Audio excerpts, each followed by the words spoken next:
8:30 on the dot.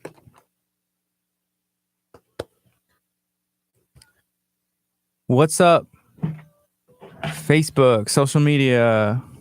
What's up, everybody? We're about to have an awesome time, a fun show. Curt, give me a mic check. Mic check.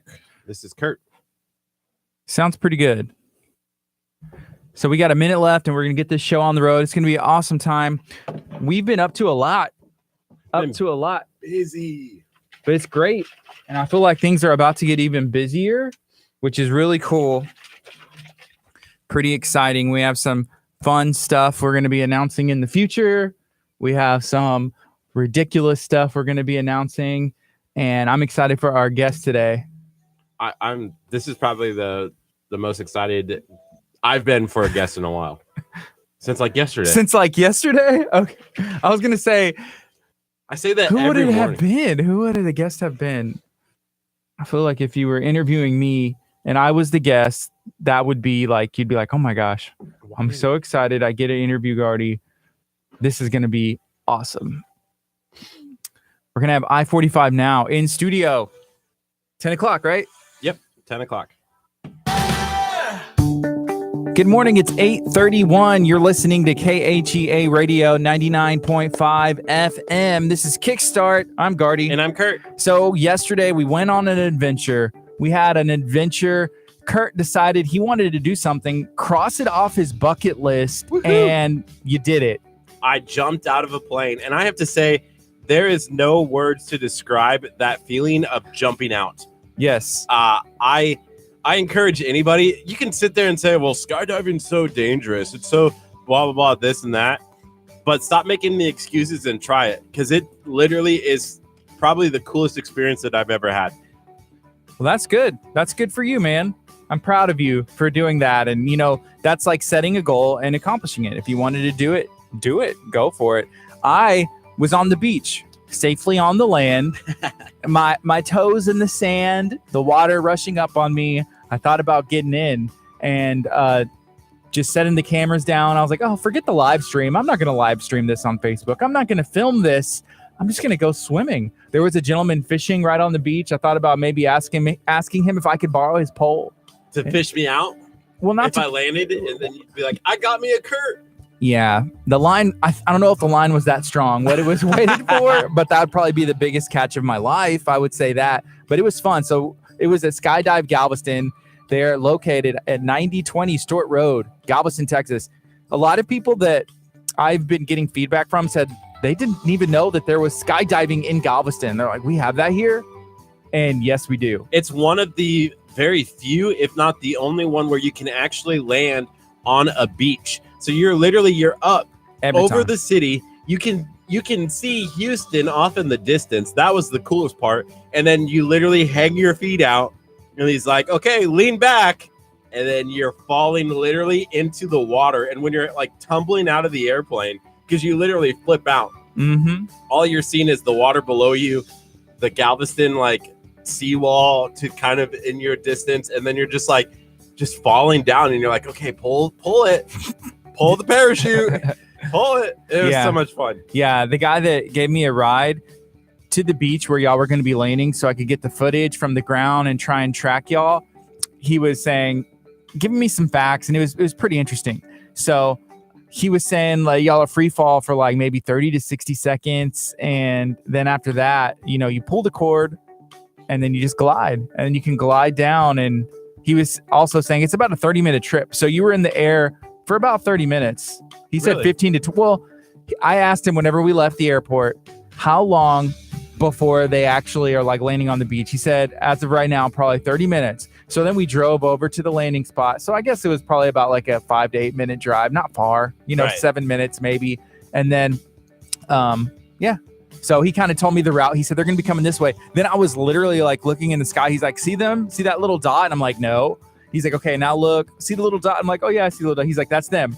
So then we watched y'all circle around, come back, and did the jump. It was pretty cool. It was interesting because he had to like get up to a certain altitude before he can jump out. Do you know the altitude? I don't know the altitude. I asked him. What was it? 12,000 feet. 12,000 feet up. That's insane to think about, that you jump 12,000 feet down into the ocean. Yeah. Basically, it's like, oh, you're gonna fall 12,000 feet. Yeah, you did. So that was cool. You can go watch the live stream video, which is up on our Facebook page, and check it out. Let us know what you think. Have you ever wanted to go skydiving? Have you been skydiving? Now Curt would be able to give some advice, which is kind of scary to think about, because whenever I usually ask for advice, I don't go to Curt. But if I ever wanted to skydive, I think I'd be forced to. Yeah, you might have to check it out, because oh man, it was so much fun. I still like have that adrenaline rush going back to yesterday. Yeah, because it was just being up that high. Like, I fly drones, and so I get to see the view, not from that high, because my drone can only go like 300 feet. Okay. But to be able to look out and kind of see from that bird's eye view is crazy. Like, it's so cool. It's almost like, think about the last time you flew an airplane. How high up you were. You're obviously above the clouds, but as you're kind of taking up before you hit the cloud level, just think that's how far up we were and having to jump out of that. I know. That's insane. Are you just not realizing you jumped out of an airplane? I feel like what you're describing to me, like, you're just like, oh my gosh, I was as high as you are whenever you're flying in an airplane. I jumped out. There were clouds. It was awesome. Maybe a little bit. It's a little bit of a surreal moment. You're listening to KHEA Radio 99.5 FM. It's Friday. We are going to have an awesome time today. We are going to be doing a giveaway. We're completing the giveaway. We had a cool thing going on with Soul to Soul Cafe, which is also in Galveston. That is taking place today. So if you haven't had the opportunity to see that video, like, share, comment, that's all you have to do. 3 little things, and you will be able to be eligible to win one of 2 gift cards that we're teaming up and giving away with Soul to Soul Cafe. Yeah, we are giving away that today on today's show. My guess is at some point before 10 o'clock. So you still got plenty of time to enter. That would be correct. You got plenty of time to enter. So go and find the video. It is our featured video still. Go and like, share, and comment, and you will be entered in to win. Yeah. Do you think you're going to win, Curt? Did you like, share, and comment the video? I like, shared, and comment probably at least like 20 times, hoping that each entry that I did would be entered in. Yeah. No one else did that? Oh, yeah. Oh, yeah. I think everybody would do that. I would share it again because it may help. Like the algorithm that the software uses to select the winner, it may do that, but I do not know for sure. So we'll see. Maybe you should check it out. If you haven't liked, shared, and comment at least maybe twice, maybe you should try that. Yep. Maybe you'll grab your name more. Maybe you'll increase the odds. Yeah. Soul to Soul Cafe. They're located off of Market Street. There's a bunch of like awesome restaurants like Gypsy Joint. There is Macio's. There is Soul to Soul Cafe. Somebody else messaged me yesterday. I think their name was Carrie, and said, hey, if you haven't been to this restaurant, and they gave me the directions, like what the address was, you need to go check them out. And I appreciate that. I love learning about places, and it's apparently close to Soul Cafe. It's like not that far. So I need to look at the name again and go check them out sometime. Which restaurant? I don't know the name. I need to remember. I said they messaged me, and so I'll have to check that out. But they're close to like Market Street and that little restaurant row and all the cool stuff they have going on. There's a lot going on on Market Street. I'm excited to see where that one's going. Yeah. The street? No, like the whole area, the Market Street area, because they're building in that area. There's great food in that area. It's going to be good. Yes. It's going to be awesome. So you have the opportunity to win. I actually just saw one of our former winners just popped on the live stream. Woohoo! Deanna, she won that Skipper's Greek Cafe gift card, and that's awesome. So if you haven't liked, shared, and commented on that other Soul to Soul video giveaway that we're doing, go check it out. Also, we kind of been talking about this a little bit, and we talked about Curt going skydiving earlier. We're going to be doing a giveaway, a tandem jump giveaway, courtesy of Skydive Galveston, to somebody in the community, somebody that shares the video. That video is going to be releasing sometime next week. Yeah, sometime next week. It's going to be a lot of fun. I think that one is one that you should have to enter in. It's about a $250 value that we're giving away to you to be able to go and jump out of a perfectly good airplane. Yep. And is that smart? Somebody said that, like, why would you jump out of a perfectly good airplane? I love that it's on the certificate that you get from Skydive Galveston. It said, I jumped out of a perfectly good airplane. I think that's just hilarious.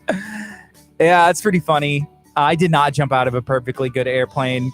And people asked me, they said, okay, once you see it happen, maybe you'll get the rush.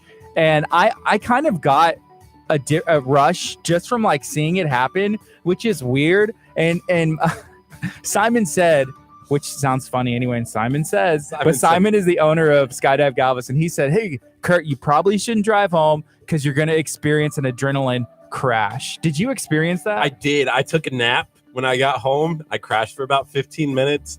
But I'm still kind of feeling that adrenaline. Like I want to go again. Yeah. It's kind of interesting. Cool. Dude, okay, this is weird, but I think I experienced an adrenaline crash too. But also I think it's because I didn't eat enough food yesterday. And so like driving home, I was like, oh my gosh, I feel exhausted. I feel weak. I feel like apparently I had an adrenaline crash, but man, I was running on fumes and I don't know what it is. I know like, okay, me and Curt were doing like this, I'll call it a crazy diet because this is something I've never done before. Maybe if you may not think it's crazy, but we're doing 21 days with only vegetables, only fruit. And then after day 10, we were allowed to eat white meat one time a day. I didn't do that yet. So for lunch yesterday, all I had whenever we were out, I didn't know we were going to be out there that long, but all I had was like a smoothie and like a side salad. And that was it. And I was like, oh, I don't know. It was weird. But you survived. Oh, I survived. Yeah, barely. We got 4 more days. I survived your jump. 4 more days, Gardy. 4 Before more we can days. eat normal food. I just want to eat meat again, like more often. I'm already playing. Yeah, I had an awesome dinner though. It was like turkey balls.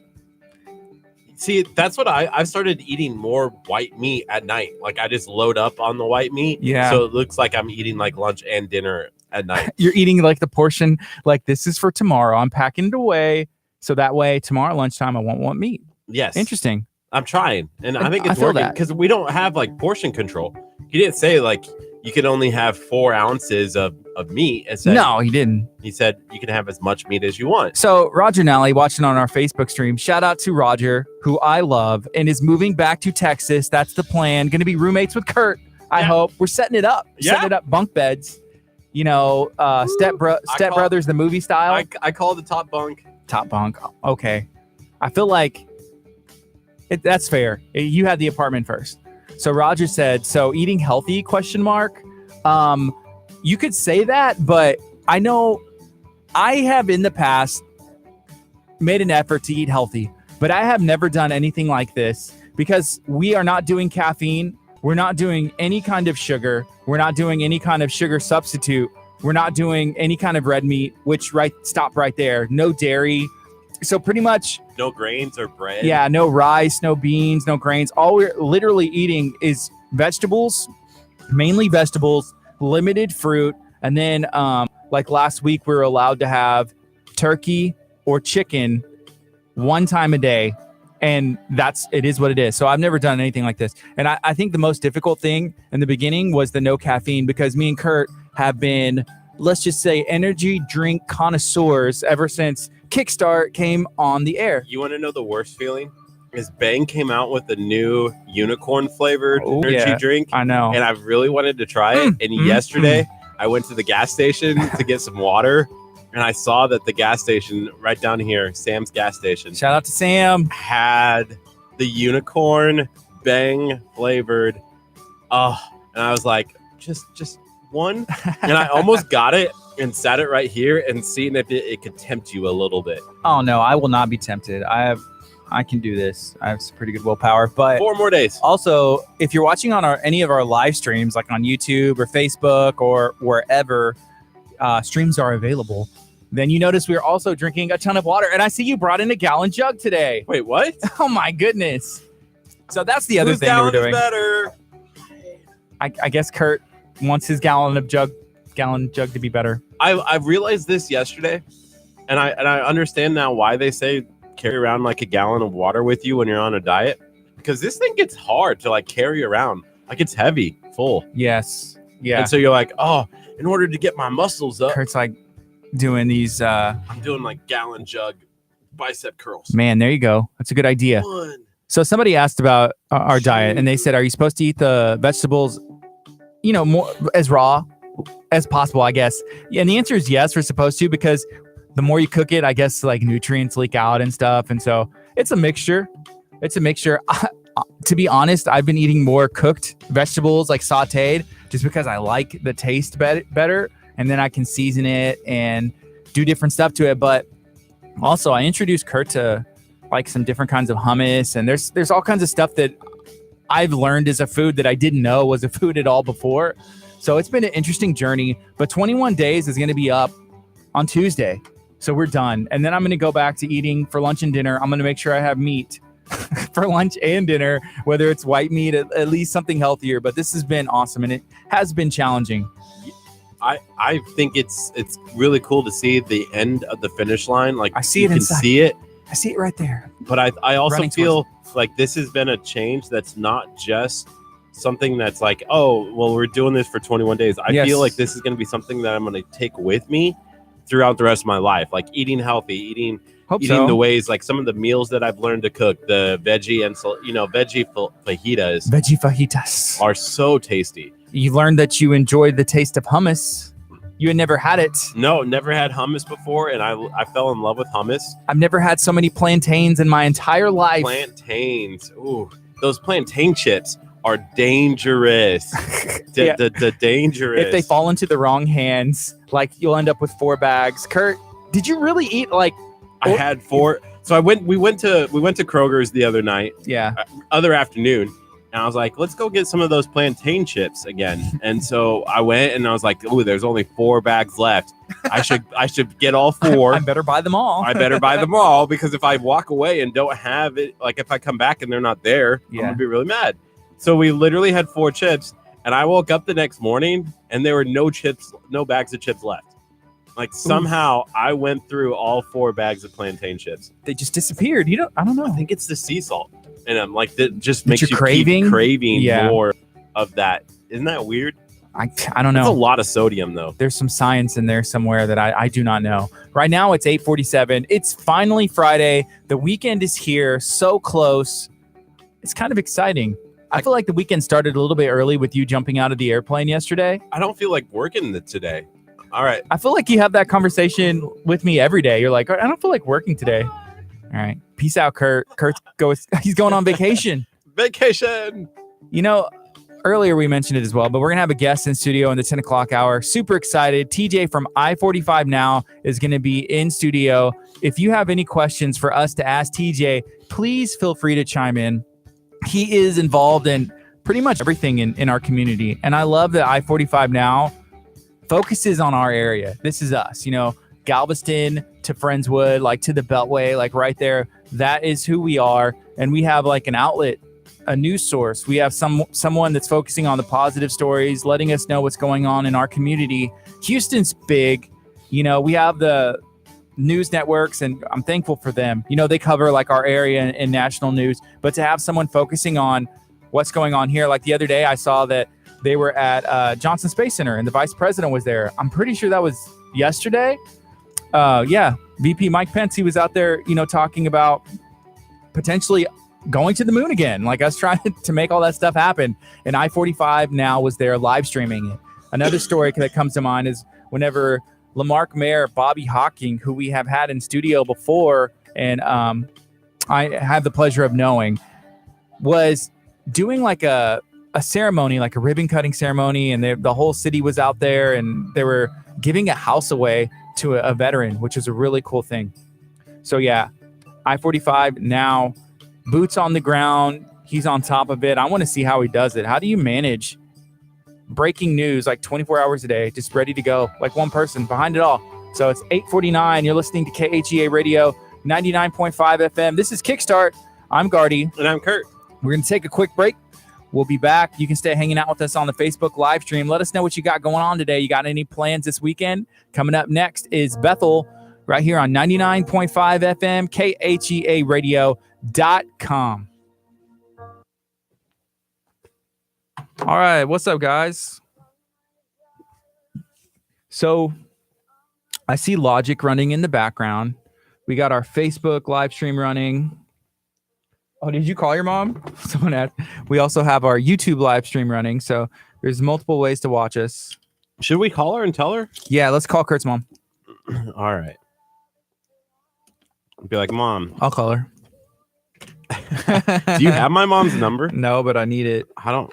Why can I never find my mom's phone number in my phone? Kurt can never find his mom's phone number because he had her listed like under her first name, like just first and last name.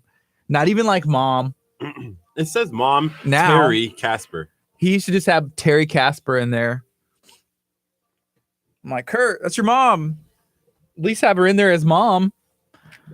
But she's out in Nebraska holding She it didn't down. even call me to say like, "Hey, are you okay?" You didn't. I don't think you told her the day you were going. Oh, maybe You that's just like, true. hey mom, going Hey, Mom, skydiving. You I'm can't going- sue. You can't sue. Also, this is earlier than we've ever called her. She's probably still sleeping. I would She's like, be. Kurt. If I was in Nebraska, I would sleep as much as possible. It's like 9 o'clock. No, it's 8:51. Come on, Mom. Nope. I don't think she's gonna answer. This is gonna be like, you only call me. Hi, this is Terry. Nope. Give me my number and I'll get back to you. Bye. Voicemail. Voicemail. Maybe she'll give a call back, and we'll probably just call her again here in a bit. Hopefully, we can get some. I love calling Kurt's mom because she has so much wisdom, and she's such a realistic person. Where Kurt is more of a dreamer, and I won't even say a dreamer. He's more of a delusionist. Is it? I don't think that's a word, right? Delusionist. You're delusional, but I want to say like dreamer, delusionist. I'm a part of the Dreamers. Mm-hmm. No. You don't think I'm a dreamer? Sure, you can be a dreamer.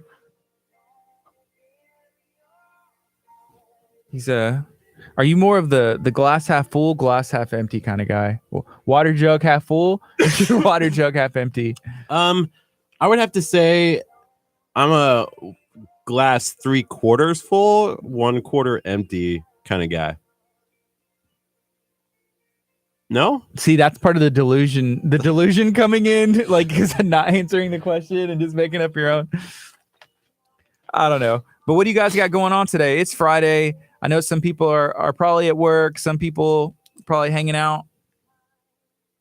Maybe drop the kids off at school. Maybe you're going into work later. Hey, the beach was awesome yesterday. I hadn't been actually on like the Galveston sand in a long time. I'm thankful I was out there. Being out there yesterday made me want to go back.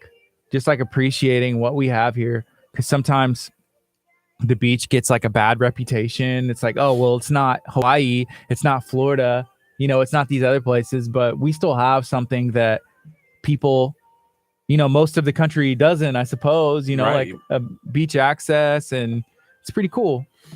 And the weather was great yesterday. Yeah, it wasn't hot. It was good. I find it interesting. It's like really more hot in Texas, like in our part of the the area, the Galveston County area. Yeah. But when you go down to like Galveston, it's always cooler. It feels like, and I think that's because the air breeze. comes off of the ocean. Yeah, there's always a breeze. I had went to Galveston College, and I just remember like leaving Lamarck, heading onto the island. I would just roll my windows down for a couple of reasons. One being I didn't have AC in my 84 Jeep Cherokee, and there was just good breeze. And then you'd get out and you just like feel the ocean air.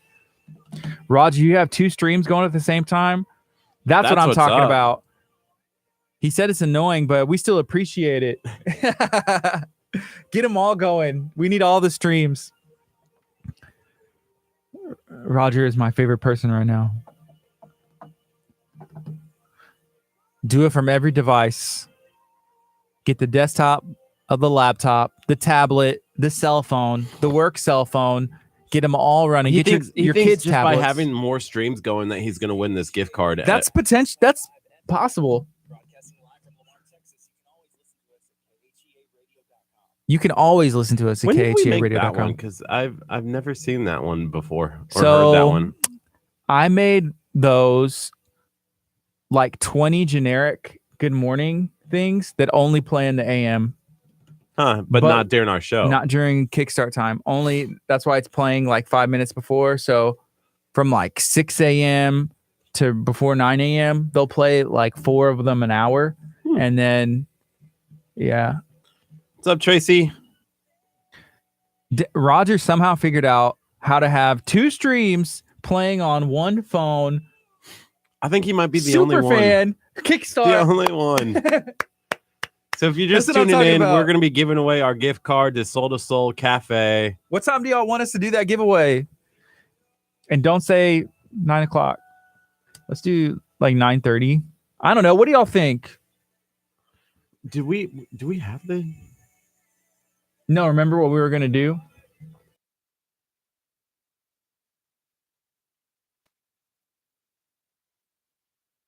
And we're back.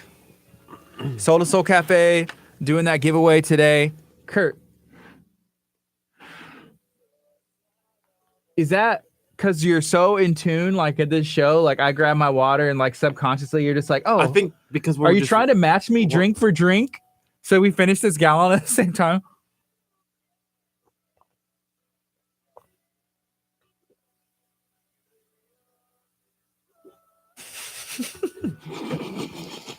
That's right. I won that one. Drinking. I'm not stopping. I'm not stopping, buddy. You better think again. That's funny. So I went. Uh-oh. Don't get caught. Can't get caught. Erica, but thank you. Erica, where do you work? We'll call. No, we can give your work a shout out and then they'll be fine, hopefully. They'll be like, oh, it's okay. Tune us on so everybody has to listen. Erica's work. Where does Erica work? Yeah. We'll probably announce the winner close to probably the 9:40. So if you do have work, you know, you can duck in and do your work, but keep us tuned in just because we have a great show coming up. She said, nah. At first, when I looked down and I saw that, I said, oh, NASA. I was like, oh, Call it NASA now. NASA. Check it out. What's NAA? Maybe that stands for something? Where she works. The National Agency Athletic Astronauts Association. That's too it's many kind A's. of related to NASA, but not quite. NAA. Go. The NAAA. National Agricultural Aviation Association. Give them a call. We got to give Erica a shout out. She needs a raise. She's been working too hard and putting in a lot of hours. Give Erica a raise. All right, calling. When Curt calls, contact us. People answer. When Curt calls, she said Nas, and I'm good. Too late. Already calling Nas. We're gonna get you a job. Why are you watching from Virginia? We're gonna get you a job in Virginia, but we'll make sure that Alexandria, Virginia, 1440 Duke Street. Let me turn that back so I can hear. Just ask for Erica. I'm not actually calling. You should just call and be like, Erica who? Or like, there's no Erica that works here. Be like, no, Erica works here. I just talked to her. She said nah. She works at the NAAA and AAA. And she said she's good at her job. That she doesn't really need good us to at call, her. but she is really good at her job. So we're calling to ask her because she's too humble to ask for herself, but she deserves a raise. She does. Yes. Anybody who listens to us at work, we will put in that call for you. Listen, if you're not giving 99.5% of your effort to 99.5 FM, are you really doing your job? You can't. Sometimes, especially on Friday, you need a little bit of positivity, and that's what we're trying to bring, that positive push. Hey, does anybody want us to call their job right now? We'll call. We can give personal recommendations. Oh yeah, we'll give great personal recommendations. If you need us to be a reference on like an application or a reference on a resume, just put us down. That could be a segment. Get them to call. Yeah, 346-704-1806. Call us and tell us if you want us to call your job and give you a reference. KHEA Radio, giving giving raises to the community. One raise at a time. This one time we got somebody fired. We're gonna make out. We got somebody fired. What are you talking about? Oh wait, what? Only once. 99.5% of the time, we won't get you fired. Yeah. Oh, Kara said if we call her, she'll give us the number. Answers. Drop the number right there. Let's call. Let's see what Kara's up to. Or send us a message if you don't feel comfortable putting the number Just there. drop the number. Just drop it. See what's up with Kara. We'll ask for a raise. Can we speak to Kara, please? Can we? This is Kara. Hi. Can you give Kara a raise? Done. Gave her a raise. Making dreams come true. So, another dream we're gonna make come true is the opportunity to go eat at Soul to Soul Cafe in Galveston. Probably today. I feel like whoever gets these winning like gift cards should just probably go use it right now. They're open till 4:00 today. So if y'all want to go over there in Galveston, it's 3104 Market Street. I'm gonna remember so many like random addresses in the community What's by the Texas time pit it's all stop? over. By the time it's all over with, it's like I think it's 3100 Gulf Freeway. Wow. I think you're right. it's not. It's not. Gulf Freeway. It's Gulf. Oh yes, it's Gulf Freeway. That part. Oh wait, 3100. Did you not just combine 3100. market? You combined the two. I What's did. Flippers? See, you're gonna quiz me right now. I'm trying. You just said I'm gonna have all these. 10, 20, 517 West. What about 3 Acres Food Truck Park? We never knew that one. We never did it in the thing. That is true. All we said was like go like a mile down. You want to go on? Good morning. You're listening to KHEA Radio 99.5 FM. It's 9:02 Friday morning. It's been a beautiful day so far. Things just got really fun, really fast here at the radio station. Yeah, we're calling people's businesses. We're just trying to see what people are up to today. We kind of started asking like, hey, if you're listening, and I'm talking to you right now, yes, if wherever you're listening, are you at work? Are you dropping the kids off at school? Maybe you're at home or you're planning to go to work later. You're working out. Have us in your ears. We want to hear from you. What do you got going on? Would we be enough motivation to get people to like push through to the next level in their workout? Oh, dude, for sure. Remember whenever you were doing those push-ups on what you coined Wacky Wednesday, and I was like, we can't use the term Wacky Wednesday. I do not like it. And I was like, come on, Kurt, you can do it. You know, if people tell us, like if they text in or if they're watching on the live stream and they say, hey, I'm working out, then that would be cool. Be like, all right, Marjorie, you're working out now. Yes. Keep working. Keep going. You got this. You got this. Like we're your own personal motivators. Yeah, one more set. You know, just push on. And why not? If you're trying to do 10, you got to set a 10. You have what it takes to do one more. Just push a little bit more. Push it. Push Just a little keep bit going. further. You know, maybe you have that one paper clip that you need to put on that piece of paper. You got it. You Carrot, you can do it. I know you can put that paper clip together. Marjorie, Come on. how'd you put that awesome minion gif in our comment section? That's awesome. Wait, is there actually a Marjorie listening? Yeah. I just totally made up that name when we were talking about Marjorie working out. That's cool. That's awesome. Thank you for listening along. Yeah. I didn't know you could drop gifts. I know. I'm pinning it. It's a minion gift. Shout out to... Oh, it won't let me do it. Boo, Let me do it. Facebook. It's all right. So we are streaming live on Facebook. If you're listening in your car, you want to come hang out with the fun, you can go check out our live stream. We're streaming live on YouTube. We're streaming live on our Facebook page. We're recording the audio to be posted later at another date for a podcast. So that'll be fun.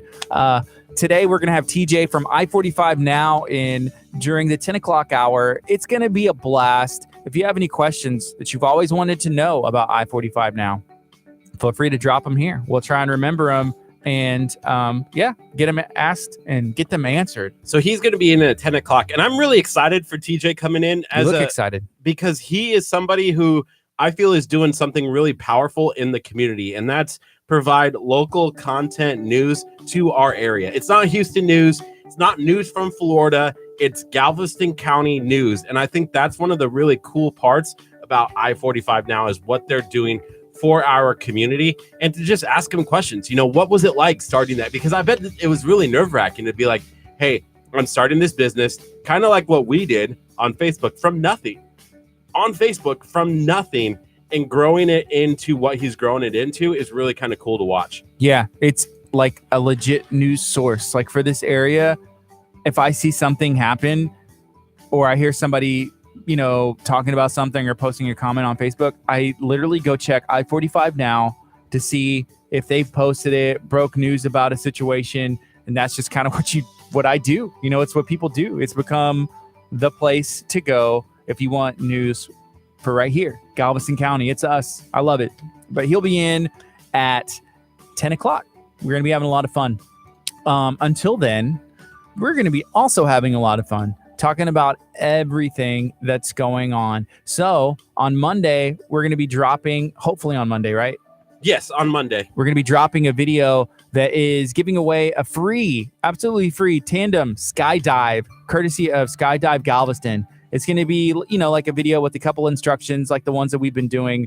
And we've been getting feedback, and I think people are enjoying them. Is that something y'all would like us to continue doing, giveaways? Or is it kind of like, hey, stop giving us free stuff. Stop giving us delicious food and showing us the stuff. Let us know. And if you have any suggestions on places we should try and partner with to maybe do a giveaway, or maybe go just venture out and do a Facebook Live, because we love doing that stuff too. Let us know. Curt, do you have any places that we need to make a contact with? Like, who's next? Bonnie's Donut is one. We have a meeting with them on Monday.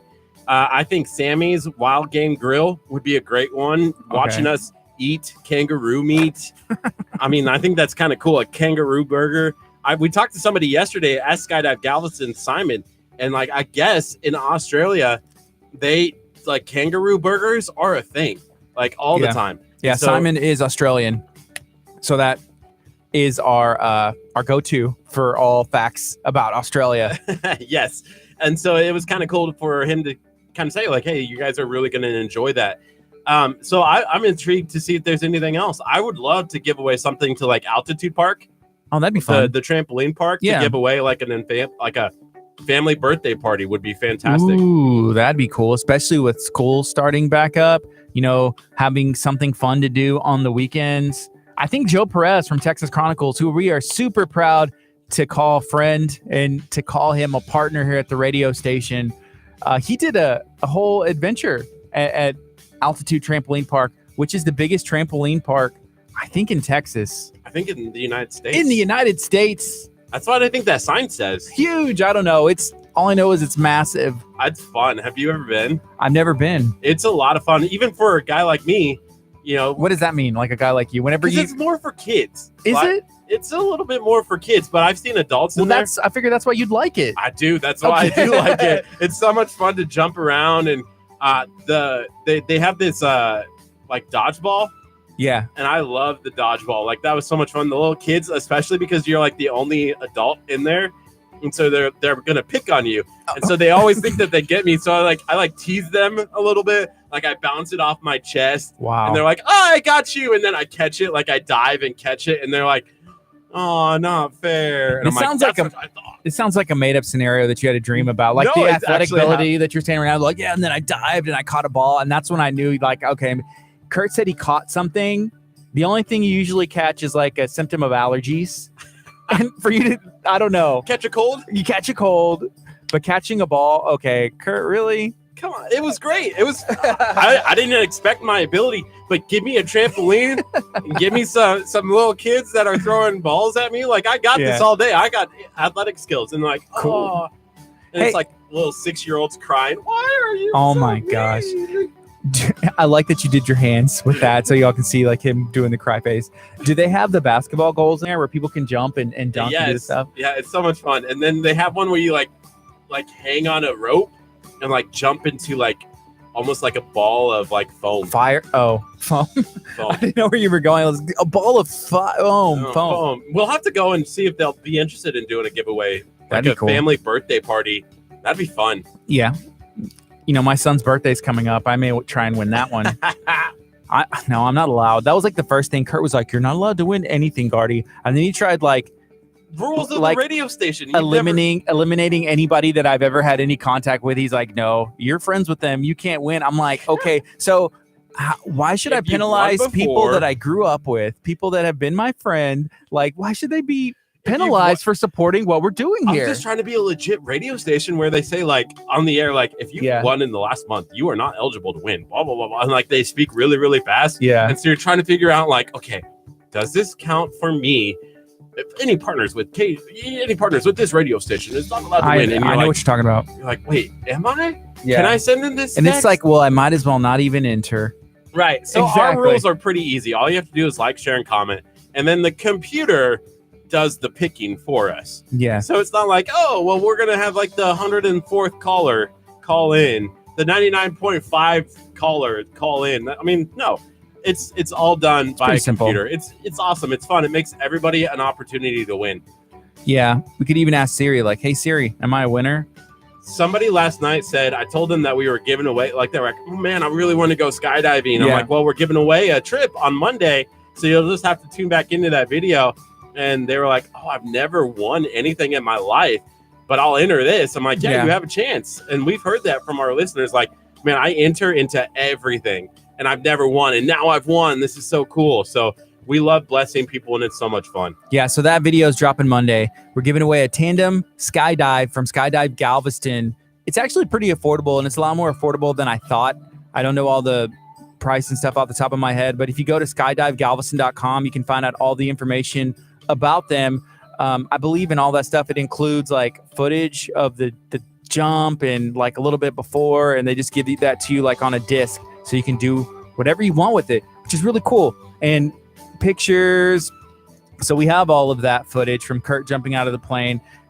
And to me, whenever we broke down the frames, it looks like your eyes were closed as you were kind of shoved out of the plane. I kind of was a little nervous, like that feeling, because you're literally hanging out Yeah, I'm of not the blaming plane. you. And then you're like, okay, here we go. And you're like, oh, come on. And then you're like, once you get going, you're like, oh, actually, this is really fun. Someone just asked, did you do jazz hands? Yes. I did. No, here's what he did. And I told my wife this, and I was like, I don't know why Curt did this so much. Curt kept staring at the during his skydive. He looked more at the camera because Curt always knows where a camera is, and he's always going to try and make his way in front of it. So if there's a camera, he's like, oh, there's a camera. And so he goes over there. So he kept doing like a heart.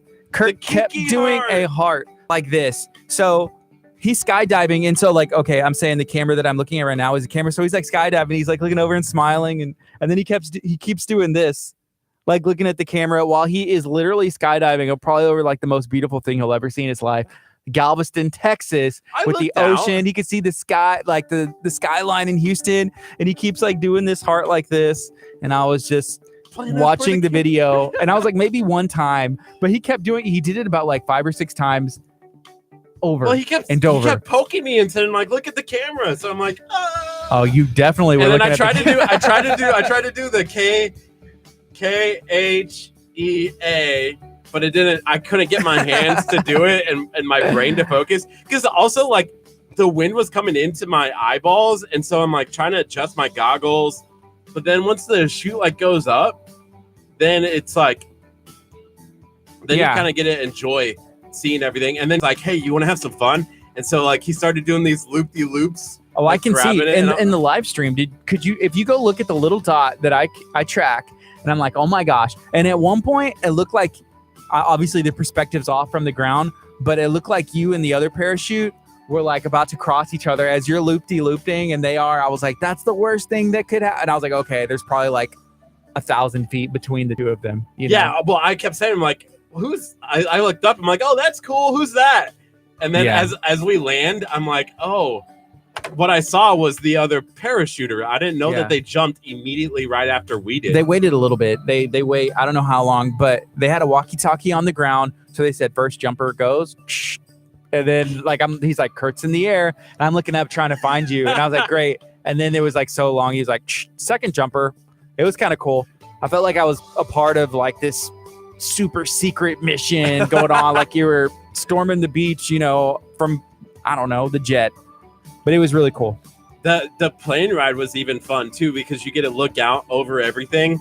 and see some of Galveston because you fly over the city for a little bit and it's fun. Yeah. It's I wanted to be in the airplane. That's what I asked. I was like, can I be in the airplane? I just want to go on the airplane ride. I want to be the person that like my foot is on Kurt's back and I just give him a little love tap. Boop, so he goes barreling out. And that's just been a dream of mine. And I'm hoping to make that dream come true. Tammy said that they actually did a roll, like you flip out of the plane.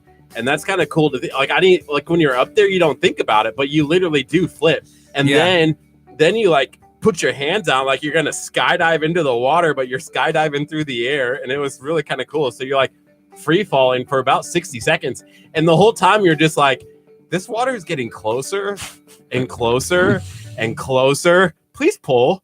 Please. What is this? And then when he pulls it, you expect it to like jerk you back. Or at least I've always seen like that's the what jerk. They said, yeah. But you don't feel it. You don't feel the jerk back, which is awesome. I had, out of all of the experiences that I've ever had in my life, that was probably the most enjoyable, carefree moment of my entire life. Just gliding through the air, not a care in the world. No, and you could almost smell the ocean air, like coming up through your nose. Like you feel like the chlorine almost, like you're in a pool coming up. There's no chlorine in the ocean. Are you talking about the salt water? I know, but it felt like you were out in the ocean or out in like water. Like that's the smell that you feel going up through your nose. I mean, it's got to be the coolest thing.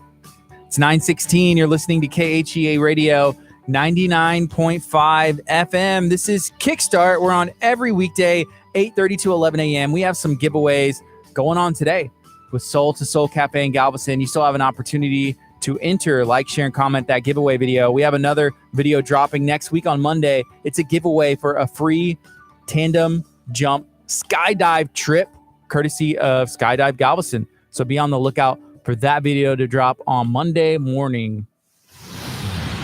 This is the KHEA Kickstart Weather Center, brought to you by Texas Chronicles, History, Mystery, and Adventure with Curtsy, the Cornless, Casper.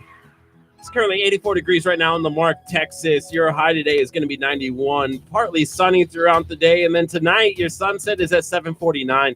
Your sunrise tomorrow morning is at 6:52. Right now in Houston, it's 84. Galveston, 86. Pearland, 83. And that's a look at your weather for today.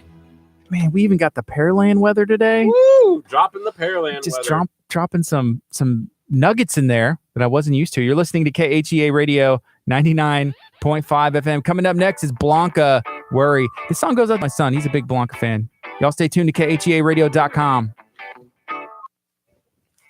Somebody asked, when have we given away the winner? We have not announced the winner yet. We're going to be probably doing that close to 9:40, so make sure that you stay tuned for that. Yeah, sorry. I was thinking it's like 9 o'clock because I said, 9 in like 30 minutes, but that's like, we'll do it definitely before 30 minutes. So, yes.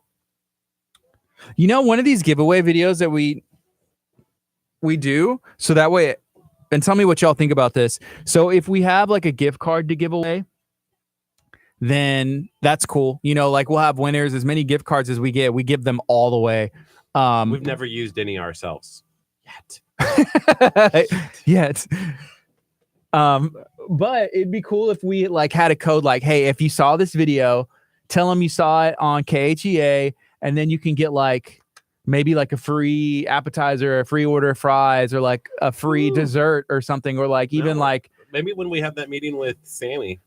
Yeah, well, we have a meeting we need to get with Red Oak Cafe too, because we want to do some stuff with them. That'd be cool. I like that idea. We'll have to try that because I want everyone to be a winner. Everyone's a winner, and we got that Here's from Clear Lake your Foodies. coupon code if you're listening at 9:40 or so whatever. I think that's cool because then we can announce the winners, and then like during this week we'll say, hey, before we announce the winner, tell them you saw this video, and you get some for free. I like that. I think our listeners want to win, and so giving them an opportunity to win, no matter what. Yeah. So what do y'all think? We're just spitballing ideas on camera. Is that a good idea? Behind it, Marjorie says, sounds great. I thought so too. I did too. I would be at the place. I'd be like, hey, I'm here for my free dessert. We would go and be like, every day. Every day. I watched the video again. I'm watching the video right now. That'd be funny. I'd be outside of the restaurant, whatever it is, like hiding like near the bushes, like, hey, watch this video real quick. Stephanie says, yes, I want to win. Stephanie, We are rooting for you. I want everyone to win. I'm rooting for yourself. Somebody else. I don't want Stephanie to win. Why? It's rude. I want somebody else to win. Do you know Stephanie? No, I don't know Stephanie. Well, Stephanie, are you? You know what? Don't take offense to that. He's only saying that because anything that I root for, he like usually roots the opposite. Like I want the Rockets to win a basketball game. He's like, nope. They're gonna lose. Rockets are gonna lose. Hey, get fit. That adds next on 99.5. If you're listening over the air, are y'all still watching this? Me like take a drink of water. Curt takes his cap off and is about to drink.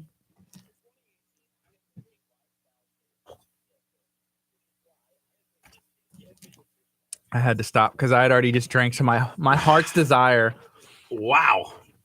I won that one. 1 for 1. Boo to you. Boo. Was that the Princess Bride? That's Casper. That's what Casper says. The friendly ghost. Wow, Roger. Yeah, participation Aren't you trophy. a millennial anyways? Roger. Erica says, still watching them, boss left. Yay! Wait, who's your boss again? Boss left on a Friday. Yeah, who's your boss? We'll Google his name. Find his LinkedIn. We'll tag him on this Facebook video. Why is Erica watching? We are open to calling your job and asking for a raise and just being like, hey, this person deserves a raise. We can be a reference for a job. Like if you have an application put in, you need a reference, put down the KHEA radio phone number. So here's what happens. Whenever someone calls our phone number, it rings my phone and Curt's phone at the exact same time. Whoever answers the phone first gets it. So we usually answer KHEA radio, this is Gardy, or KHEA radio, this is Curt. And then they'll say, hi, this is whoever I'm calling about a job reference. And I'll be like, oh my goodness, yes. And then I'll say whatever you want. Let me know.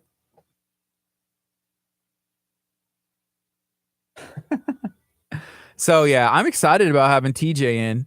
We had been talking to him for a bit about getting him in here and finally able to make it work. I-45 now. I wonder if more like news outlets like this are popping up. You know, because this I-45 now, this is us. Then if there's like one on the north side and then like other cities, like legit news sources. Oh, Curt's pretty excited. He just got some camera equipment. He's like, why don't I ever have any money? I spend it all on gear. I do. I'm so excited. That thing is going to be awesome. Did we get any numbers yet to call anybody? No, somebody dropped their work number. Let's do it. We haven't got. No, I said, I'm just saying like a statement. Hey, somebody drop your work number. If you are watching, drop your work number. Someone's going to drop like a fake number. Like I've seen on the internet where there's like, hey, I'm looking for, something illegal and I need to connect. And someone's like, oh, call this number. And it's like the police department number for like whatever city they're in. So then they would call and be like, oh, yeah, can't do that. Ooh, okay, we got one. Let's Google that number. I'm not calling the like HPD. Okay, give me the number. I've been bamboozled before. The number is 281-824-8172. Just call it. Ask for Kara. Just call it. Don't even Google it. No, we're asking for Kara's boss. Okay. Thank you for choosing Events America. This is Kara. How may I help Kara! Hey, Kara. What's up? We want to speak to Kara's boss. Well, I am the boss. Oh, hey, we think that Kara deserves a raise. She is fantastic and awesome and has done some amazing things while you've been working. She listens to 99.5 FM, which is the greatest radio station in the entire world. Shows she's smart. It shows that she's smart. It also shows that she's willing to do whatever it takes to get a raise. So we here at KHEA Radio highly recommend that Kara get a raise. What are your thoughts? Because I am definitely going to take this and send it to her and be like, look here.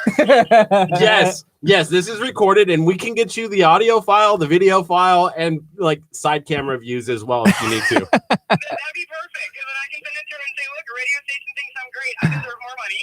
There you go. We believe it. What are the odds of you getting this raise? Because you are you. Yeah, but the company normally only does raises like once a year, usually in April. But hey, they may take it into consideration, and I may get more money in April.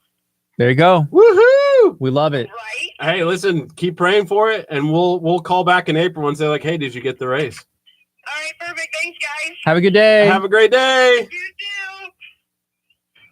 And that is the first episode of Roger put down Give the it- 409-935-1606. Isn't that the It's the number here. Church? It's the number to the church. Let's call it. So I put down 924 timestamp so that way we can go back and see that's when that audio and phone call took place. 409. What's the number that Roger gave? Oh, 935-1606. Ask for Roger Nally.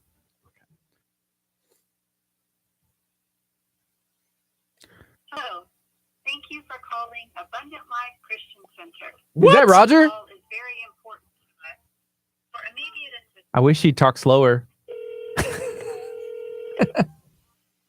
Good morning, Abundant Life Christian Center. This is Joanne. May I help you? Hi, Miss Joanne. How are you doing today? Hi, Mr. Curt Casper. How are you? Oh, she recognized. I hope you didn't recognize my name. Hey, you we're too. looking for Roger Nally's boss. Is There's- Roger's Nally boss available? There's some history between these two. Roger Nelly. No, I don't think so. Oh, man. Okay, well, I guess they gave us a fake phone number to call. Thank you, Miss Joanne. You're welcome. Have a blessed day. All right, bye. So kind. Bye-bye. Sometimes I just wish you two. Man. So we got another phone number. Stephanie. Uh-oh. 8675309. He almost got me. Oh. That's funny. You got me. Call it. You didn't even know that there was a. How did you like? Oh, Well, that's the front end of it. Well, I didn't look. I just saw like the number and then I was like, oh, there's no area code. It must be. And then no. Brittany says I work in a call center. What's the number? What's the number? We'll call the call center. Can we speak to Brittany? Can we please? get you a raise, Brittany? What are the odds? I think they're 99.5% odds that we would get you a raise. Wouldn't that be funny? If that's like we just started giving people That's like raises full time. We stopped focusing on everything else and just started calling people's work. Easy. We only got one person fired that one time. Roger, apparently. It's kind of like Simon when he was like, "Oh, the parachute didn't, open at least like 5 times this week," and I was like, "What? He's had any malfunctions?" He's like, "Oh no, not today. Not today. Yeah, this week, but not today." He's joking I was like, "Oh," because he's like, "Curt, are you nervous?" And Kurt's like, "No, I feel fine." And he's like, "Oh, we'll fix that." And Kurt's like, "Huh? Yeah. Like, what? What?" I was nervous. I literally was nervous when they opened the door. When they opened the door to the plane, Yeah. and they were like, "Okay, this is." I'm glad you're starting to say this because yesterday he was like, I wasn't nervous at all. And I'm like, Curt, there is no way you were not nervous during any of that. And then when I saw your face, like you about to jump out of the plane and like your eyes closed and then like the face you made and all that, I was like, yeah, this dude is nervous. You have to be. You're going skydiving. I was not until the door opened, and you're like, "Okay, this is it. Yeah. Like, life or death." So does anybody have the hookup on bull riding? We're trying to get Curt to go bull riding. Ooh, bull riding would be great. Yeah. So does anybody know anybody with a bull? Does anybody know a rodeo clown? I'm trying to get Curt to borrow a rodeo clown outfit, ride on a bull, or in the hot dog costume. You still should have. Why didn't you do it in the hot dog outfit? The skydive? Yeah. Because it needs to be dry cleaned. It smells like cat. It's that bad. It's that bad. Simon would have been like, "Nope, not pulling the lever." Like, He just cuts you loose. "Goodbye, dog." Bye, hot dog. That's funny.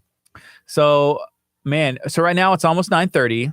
Yes, and we will be giving away that gift card to Soul to Soul in about 10 minutes. So if you are sitting around patiently waiting, your time will come, hopefully. There's a And then you win. mechanical bull count where it depends on where the mechanical bull And is. how fast the mechanical bull will go. We want it as close. I mean, maybe he can train on that. And then I want it pretty realistic. I want this dude, like, if the mechanical bull can stomp on him at the end, that's cool. Like, to add to the real factor. Yeah. What do you think? I like that idea. All right, let's go on. Where is the mechanical bull? You know, there was a concert, like a festival I went to. They had a mechanical bull at it before. It's kind of neat attraction to have. I feel like barbecue places should have a mechanical bull. We should just have one in here. That's like what you usually sit in. That's your chair. Good morning. You're listening to KHEA Radio 99.5 FM. This is Kickstart. I'm Gardy. And I'm Curt. It is 9:30 Friday morning. We're bringing in the weekend. It's been awesome so far. We've had a strong week. It's been a lot of fun. We had Dr. Chapa in. We had Chef Mary Bass in. We had the Moore Memorial Public Library in. We had Mr. Manish, who is the owner of Pizza Fire in League City and Cocoa Crepes, doing some really cool things in the community. It's been a lot of fun. We also had Branch Out CPR in studio, learning about saving people's lives, the steps you need to take, and how it goes. Is that everybody? Who else did we have in? Oh, and Danny Lee. And we had Danny Lee talking about food. So it's been a strong week. It's been a lot of fun. Today, we're keeping it rolling, keeping it going strong. We have a special guest in studio during the 10 o'clock hour. Yeah, we have TJ from I-45 Now coming in. I'm really excited. As a former journalist, I worked for a TV station, a traditional TV station, and he's kind of taken the model of journalism and changed it completely. It's what I got on my iPhone.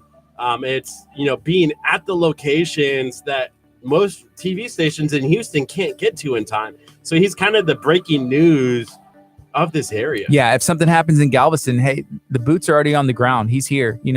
A place they can come from Houston, and then it's going to take them a while. And then there's things that they might not cover that we are interested in, as a community, as Galveston County, as people that live right here. We're interested in stuff that traditional stations aren't covering. And I-45 Now is supplying and providing an outlet for breaking news and for feel-good stories, sports, everything. It's really cool. I'm excited to talk about it and learn about it and just hopefully be a part of it in some way, in whatever way I can help. Yeah, that'd be great, because I think, like I said, the model is what it really intrigues me. It's because intriguing. we had a conversation with a gentleman who used to do radio at NASA when we were there. Yes. And he was like, I told them for how many years, like, you need to get doing like Facebook Lives, you need to be doing stuff. And the traditional radio station was like, nah, we're good. Yeah. But we are kind of in the same boat of I-45 Now, where we're trying something that's taking a traditional medium and finding a unique way to bring it to listeners. And he's done that with I-45 Now. I think that's the best compliment we've ever gotten, and it's from ourselves, comparing ourselves to I-45 Now. No, I'm not trying to say we are, but the model is hilarious. Very similar. I understand what you're saying, but then I was just like, what? I understand what you're saying, but what are you saying? I got what you're saying. So what Curt's mentioning, we like to stream our stuff on the internet. So KHEAradio.com, we're available around the world. We also stream every weekday our show on Facebook, and we started streaming on YouTube Live as well. So you can go back and watch anytime at your convenience. Let's talk more. Tomorrow, you can also rewatch the show. One show for this week. We're probably going to re-air the show from Tuesday with Dr. Aaron Chapa and Mary Bass, starting tomorrow morning at 8:30. So make sure that you tune in tomorrow. You can go back and rewatch it live and comment along. And me and you will be sitting there as well, trying to comment back. So if you have any questions while you're going back, we're going to be doing that as well. That's true. That's tomorrow, 8:30. So you're going to get a notification on your phone if you missed that show. We want to give an opportunity for everybody to get healthy and just to see the information that is being put out there.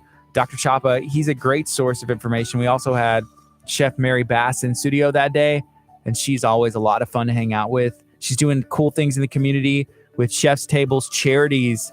I know that Joe Perez from Texas Chronicles History, Mystery, and Adventures on the board of that nonprofit as well. So it's a good team put together, doing some cool things in the community. We'll be learning more about that and bringing that information to you tomorrow. Right now it's 9:34. Curt went skydiving yesterday. We're giving away a gift card to Soul Cafe. And when I said a gift card, I meant 2 gift cards. Two winners! We're also dropping a video on Monday that is going to be giving away a free tandem skydiving trip in at Skydive Galveston, courtesy of them. So make sure you're on the lookout for that. It's going to be awesome. And we have TJ coming in at the 10 o'clock hour. I say we take a break and just go ahead and do the drawing. What if we just do the drawing for the Soul to Soul gift card? Right now it's 9:35. We're going to take a break, but when we come back, we're going to have a winner to announce. Yay, two winners. This is KHEA Radio 99.5 FM. We're on every weekday, 8:30 to 11. And 8:30 is our new time. So I feel like it's been going pretty good. I like having 30 more minutes of us. That's the second best compliment we've ever given ourselves. Woohoo! Coming up next is Hillsong Young and Free. This is Living on 99.5 FM. I'm surprised you didn't say, this is Living acoustic. That was funny that one day. All right. Mic on. 2 winners. No, your mic is off. You want it on? I do. So how did that, do you think that somebody skydiving makes them more attractive? That was one of the comments on the low key more attractive. Low key, way more attractive. And if something's low key, what's the actual definition? I think I know what that means. If it's low key, it's something, it's okay, subtle, not really going to say it, but also not really mean it. I don't know. I think it's it's meant, but it's hey, kind of. If something's if an album is low key good, it's yeah, I'll listen to it and it's good, but I'm not going to jam it all the time. Now, if something is just to say the opposite, if it's high key good, or if it's hey, this album's amazing, I'm going to listen to it on repeat over and over and over again. But if it's low key good, it's yeah, I'll put it in. I'll play it on my shuffle. It comes on, I enjoy it, but I'm not just going to over and over.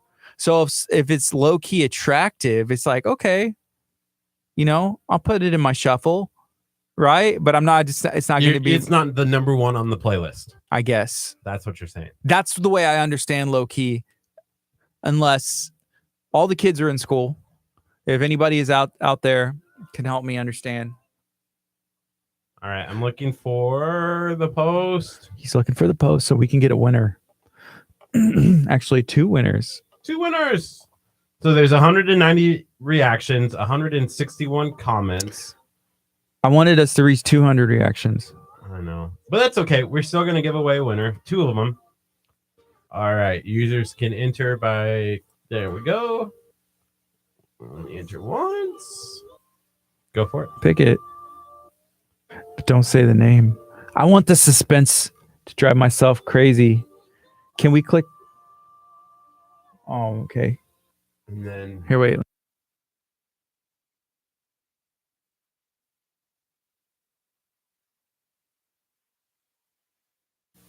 So we have a winner. We're not going to say the names yet.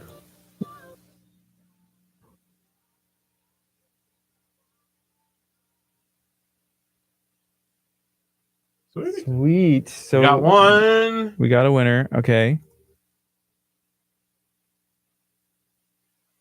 This is exciting. Woo! I want to see.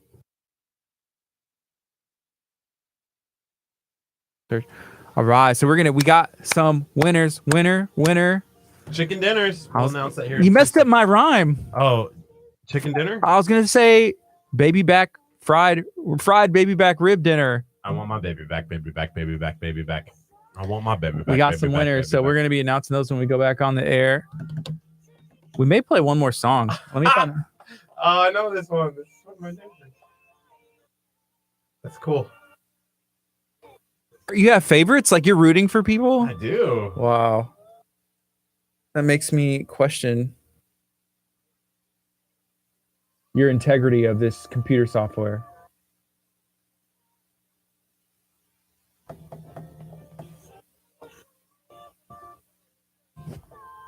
Sweet. So we have winners, and I guess we're going to go on right now. So we have 10 seconds, and then we'll announce the winners, talk for a little bit, and then take another break and gear up for our guest coming in, which is I-45 Now and TJ. Good morning. You're listening to KHEA Radio 99.5 FM. It's 9:39. It's Friday morning. It's a beautiful day here in Galveston County. Having a lot of fun so far this morning. Yeah, it's been great. We're about ready to give away some winners to our Soul to Soul Cafe giveaway, gift card giveaway. We have 2 winners, and we are about ready to announce those winners. Yeah. So we have them picked. They are picked. They are selected. I'm looking at the names. Actually, I'm not looking at the names because Curt moved the names. But it's 9:40 and now I am. And you have to forgive us if we say these names wrong. Should we have party music and like drum rolls? I Do don't we know. have any of those? Do you have drum rolls? I can definitely hear you banging on the table, vibrating through the mics. I don't know. Does that count? Yes. Let me check out something. See what we got here. No, that won't work. No, that doesn't. I don't like That's that weird. one. This is kind of party-ish. So we have some winners. We have 2 winners of the Soul to Soul Cafe giveaway. There's 2 gift cards. Winner number 1. I'm not sure if I'm saying this name right, but it's Nicole Akkard. You are a winner of one of the Soul to Soul giveaway gift cards. We're going to tag you as well. Hopefully you're listening now. If not, we're going to give you an opportunity to respond. And the second winner is Tina Reiner. Woohoo! Way to go, Tina and Nicole. You guys are winners. So you want to hear a funny story about Tina? It's funny. She's one of my neighbors at the apartment complex, and I was telling her about the Soul to Soul giveaway. Yeah. And she's like, what do I do? And I'm like, all you got to do is like, share, and comment. And she's like, I don't know. And I was like, it's Seems easy. tough. And I was like, you should just put a comment and just say yum. And so she's like, okay. So it literally shows that her message on the video was yum. So Yum. just by typing the word yum, Tina Way to go. was a winner. Congratulations. to our Awesome. winners. So Woo! we'll get with you on instructions on how to pick up the gift cards and make them work and all that. So that is at Soul to Soul Cafe, 3104 Market Street in Galveston, Texas. I recommend you go check it out. It's awesome stuff. And I will be making a visit soon as well. Get the dessert, get the fried ribs, get the oxtails. You got to try the meatloaf. Make sure you try the chicken and dumplings. You got to try the macaroni. And that's like one meal, one visit. And then after that, you're going to want to try everything else. So you're listening to KHEA Radio 99.5 FM. Congratulations to Tina and Nicole. You guys are winners. We're going to be in contact with you. Stay tuned. We're going to have I-45 now in studio during the 10 o'clock hour. Coming up next is Torrin Wells. God's Not Done With You. Stay tuned. So we're going to tag them. Congratulations. So hopefully next restaurant, we can do something like that where people get like a coupon. I like a coupon. I don't know. Yeah. Something we can do. If they mention that they saw the video. Woohoo! Hey, but make sure that if you're like upset that you didn't win this one, make sure on Monday we are giving away a skydive trip of a lifetime to Skydive Galveston. So that video will drop on Monday. And then stay tuned because coming up at 10 o'clock, we have TJ from I-45 now. Deanna said, can you read her comment? As a fellow KHEA gift card winner, if Nicole or Tina want to take me to Soul, I can't read the rest of it. I'll take them to Skipper's Creek Cafe. Trading off the gift That's cards. a good idea. Like, hey, team up. I got 25. You got 25. Let's go. They go eat together, and then they can go try. That's Bam. awesome. That's sweet. See, that was my idea for Skippers. I was like, why don't everybody tag a friend, tell them to come in. If you win, we go and eat together. If I win, we go and eat together. The more people in there, the more chances you have to win. And there was a 1 in 9 chance to win that gift card. We were like telling people like, just come on. We're about to draw anybody on right now. But there was 9 people at the time. We were trying like, okay, all right. But that's awesome. Congratulations to them. Are you going before TJ comes in? To the restroom? Yes. That's correct. Okay. You good? I need you to go so then I can go. Don't you worry about it. Doing this show for 2.5 hours can get really tough at some points. We have been chugging water almost simultaneously together. And then obviously we have to jump away. So we've been doing a 21-day cleanse with Dr. Aaron Chapa. And part of it is water. I like that. Congratulations, Deanna, again for winning your gift card earlier this week. Congratulations to our other winners, Tina and Nicole. You guys are super fantastic for winning. Please contact the station if you're listening now. You can call. Woohoo! Actually, Nicole just commented and replied. I should probably have my phone near me. It's all the way over there. This is Gardy with KHEA Radio 99.5 FM. I'm at Soul to Soul Cafe, located in Galveston, Texas. We're teaming up with Soul to Soul Cafe and doing a giveaway. All you have to do to be eligible to win this giveaway is like this video, comment on this video, and share this video out for all your friends to see. And when you do, you'll be eligible to win one of those gift cards. Right here in front of me, I have some of this barbecue shrimp. It's absolutely delicious. Smells fantastic. And I have these fried baby back ribs with Miss Cook's daddy's secret sauce on top. I'm telling you, the sauce is the secret. Right here in front of me, I have some banana pudding. This is probably the best banana pudding I've ever had in my entire life. Right here at Soul to Soul Cafe in Galveston, Texas. We're teaming up. Tell us a little bit about why you entered in to win.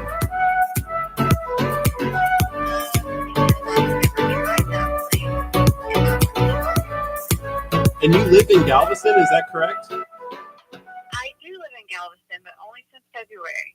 Okay, and what makes living in Galveston so great about like the food and everything else? Don't you get it, you crustaceous cheapskate? I can't make a double Krabby Patty with the work. I can't put a patty on a bun with lettuce, cheese, onions, tomatoes, ketchup, mustard, pickles, and top bun. I'm talking to Nicole. What's up, Nicole? You are a winner. So I will call. I'll call you back after our show is done, and I'll let you know kind of the details on how to come and pick up the gift card. We're located in Lamarck, and so you'll probably have to come to the studio in order to get it. She's in Galveston. Cool. But we'll have that gift card for you, and I'll call you after the show to get you those details. Awesome. Thank you so much. Awesome. I always have to ask this. Do you know what station made you a winner today? I'll give you a hint. It's KHEA. KHEA. Yay! Awesome. Thank you so much. I'll call you after the show. Kurt always Thank you. Bye. Bye. he puts people on blast, and It's I'm like, hard. because sometimes if you see something on Facebook, it's like, hey, I have the opportunity to win, and if you've never heard of something before, which we are a brand new station, so there's an most people are just like, oh, I've seen this, and now I know. I wondered. But he always does that. I'm like, that's so messed up. If someone doesn't remember and they're like on live, now they unliked our Facebook. They're never gonna watch us again. No, she knows the name and she's not gonna forget the name. Call her back and ask her what the name is again. Wow. All right, I'll be right back. My turn. Kurt's taking a restroom break. We have TJ from I-45 now coming in during this 10 o'clock hour. It'll be a lot of fun. I have a bunch of questions. Does anybody have any questions? So let's see. We've been on the air. We started doing this morning show in November. So we're about to hit 1 year in November.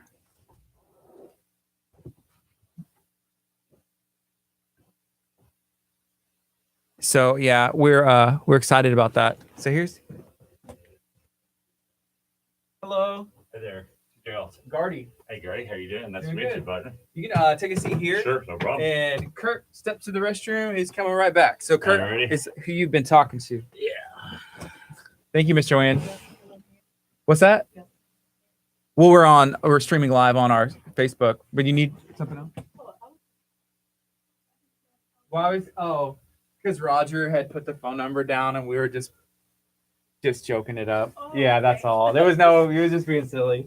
But I was trying to figure out why is he not here? Where is he? I know. He's watching our live stream and was just being silly. Oh, okay. Well, what we were doing is we told people, hey, if you're watching, at work, or you're watching where you're at, and people are like, hey, I'm at work. Don't let my boss know. And we're like, oh, where do you work? And then so we were trying to be like, well, you deserve a raise for watching. And so we called a couple people, and then Roger had put it down, and we called. He said he worked here. Well, he was joking, but he put the phone number here, and so we were just messing. Oh, Yeah, that's all. All right. Excited to have you in. Thanks, appreciate it. I saw you were doing an interview the other day, and I can't remember who it was with. Was she like in real estate, but she does some community spotlight Bly. stuff? Yeah. She Bly Realty up there. She does the thing. Matter of fact, she's gonna start doing it with us now. Cool. Where she does a little show, there's interviews folks around the community in League City, Mm-hmm. and the like. So, and it asked me, hey bud, how you doing? Good to see you. Nice to meet you. So just so you know, we are streaming live on our feeds right now and everything. So it's all wired through the mic. Pulled in. Okay, cool. We just like to make sure everybody knows, because sometimes people are like, it's a good thing. Yeah. But yeah. So how long has I-45 now been? It's kind of a weird thing. More realistically, full speed since last April. It was launched actually before that. Yeah. But the launch was somewhat delayed with personal circumstances Mm-hmm. of me being laid up in the hospital for 3.5 months. Oh, Wow. And then the whole game plan changed after that, though, too. And then my wife takes another job out of town, and we have to get that done and everything else. So it's cool though to see where I-45 now has kind of taken off. Full time since Yeah. April? That's nuts. yeah, we did 1.7 million viewers last week. Yeah. We're averaging a little over 1.2 million every single week now. So Yeah. We get stoked when we break, it's like 150,000 and we're like, yeah, that's right. awesome. But it's dude, that's For you awesome. guys, that's awesome. That's insane. So we get like whenever something happens or someone says something like, hey, did y'all hear about this took place? This situation happened. I always go look at I-45 now. Yeah, And that's like, good. okay, then I can read about what happened or know if it's something legit or Right. not. So it's really cool that there is a news source that's for us, like right here. And we were talking about this earlier, like Houston's big. Houston, they aren't going to focus on something in Galveston all the time or something that happens here. Yeah, and it's one of the things with best being a smaller staff too is getting everywhere. That's the tough thing for us, particularly the Harvey anniversary kind of brings it in perspective for us. We were doing okay up then, but Harvey hits and it was a game changer for us, because then all of a sudden everyone's watching. Yes. Folks who never heard of us were watching. Yeah. And so it's something else. Sorry, I'm answering one of my guys' questions. Sorry, I'm not trying to ignore you. It's hard to, you if you have things to do too, just let us know. Like, I know. we'll take the break, because you're No. running a full news station. Breaking news happens all the time. Right. That's Dude, actually like, kind of what I I'm gotta following. go. Well, it's actually I'm following up on one of the guys out working on a story of Dickinson right now, and Cool. just a couple questions he's clarifying with me. So, Awesome. and at the same time, I'm trying to share y'all's stuff on our platform right now. Sweet. I keep deleting it as I'm going, because I get a text in the middle of it. It throws me off. I gotta. So what's up, guys? If you're watching, So did everybody do the sky dive yesterday? Just me. Just you? Gardy was like, nah, I can't. well, so here's what happened. My wife, and I know it sounds bad, I guess, and like he's just gonna admit that. And then other people were like, well, he's playing his the old wife excuse card. But my wife was like, no, I'm not signing off, because there's literal paperwork you have to sign, like a waiver, in the case something happens, there's no liability held and all this stuff. And so she didn't really want me to do any of that. Right. And I was like, well, there's a couple things I could do. I could just lie and just do it, which I feel if she found out, it would be really bad. Seeing as he was broadcasted, I think you would have been really Yeah, screwed. I would have been at that point. busted. All right. And It's then kind of it's like me. I can't get away with stuff without telling my wife. She's eventually going to figure it out. Yeah, somebody's gonna know. And then they said, just do it and ask for forgiveness. And it's like, man, I don't know. It seems like I'd be creating an issue where there was nothing there. I had fun just being there and watching it, being able to film it. And I told Curt, because he got a rush, he said, like an adrenaline rush. I almost got this. I wouldn't say it's the same rush, but I felt like, I don't know, just like amazement, just being able to be there, like on the beach, to see them come down and just talking to him after, like, how was that? That group down on the island has done a really good job, I think, in really getting, it used to be you always had to go to Rosharon.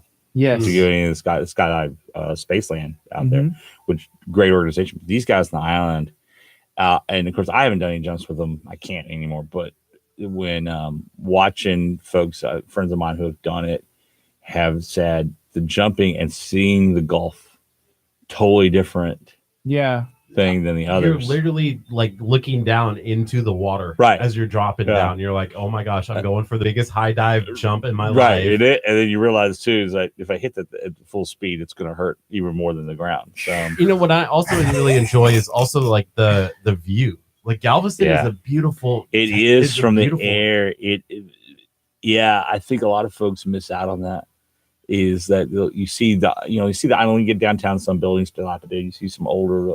Yeah. When you're up in the air, it's just this beautiful stretch. And it's blue. Yeah. And everyone's like, well, the beach is ugly, but from up top, everything's blue around it. Like it's just a little bit. Like there's like maybe like a couple. Yeah, the brown we see is that close. But we get a little further off. It's blue as can be, and it's so cool to see. Yeah. Well, I was seeing you do that reminded me when I was working in radio when I was at UT. I was the producer of the morning show on a classic hit station, and they called me Cool Breeze 2. That was my nickname. And they're the ones that called me that. I was, I never got known by my own name there, but I was always going out I was the one they always put out to do stunts. Yeah, you were that guy. We've talked about it. Right? Yeah. And so one of them was me doing a tandem jump. Nice. And of course, back then, there was no way we could broadcast live from the jump. So they put tape recorder on me with this mic that kind of strapped around my neck here. And everything else. And jump out of the plane. And you had a mic and everything? Yeah. I'm glad I didn't have a mic. It was actually, it was like a lav mic, but it was strapped like this and strapped around here. So it would stay and up under a chin strap. Oh, it would stay there so you hear it. Now, I did have to go to confession afterwards because I cussed up a storm the entire way down from it. But it was thrilling to do that. And the time they put me in a hot air balloon that flew over Austin. And that's cool. See, I would do that. Great. Until we got near the airport, we realized, wait, the wind's taking us near the airport. Oh. That was bad. But that was before Bergstrom was built. It was the old Mueller Airport in Austin. So, so that was more in the middle of town. And the wind starts taking us. Hey, we're going by the airport. The pilot, don't say that. Because we were live for that. Wow. We had a Marty unit. And we had a little engineer guy. We had the antenna out, and he kept turning the antenna. He could see the station. We turned the antenna that way just to make sure we get the signal over. So that's cool. Something else. So yeah, people from the live stream video that we did yesterday, people were like, "Is that Curt squealing? Like, what is that noise?" But he wasn't squealing. He was like, "I was yelling, Gardy! Yeah, I'm coming for you." I thought in the video, I was like, I think he just yelled like KHEA Radio for Life or something like that. I don't know. Right. It'd be saying Geronimo, right? So, yeah. Here I go. I didn't watch Get out of the way, Gordy. Who was your tandem with?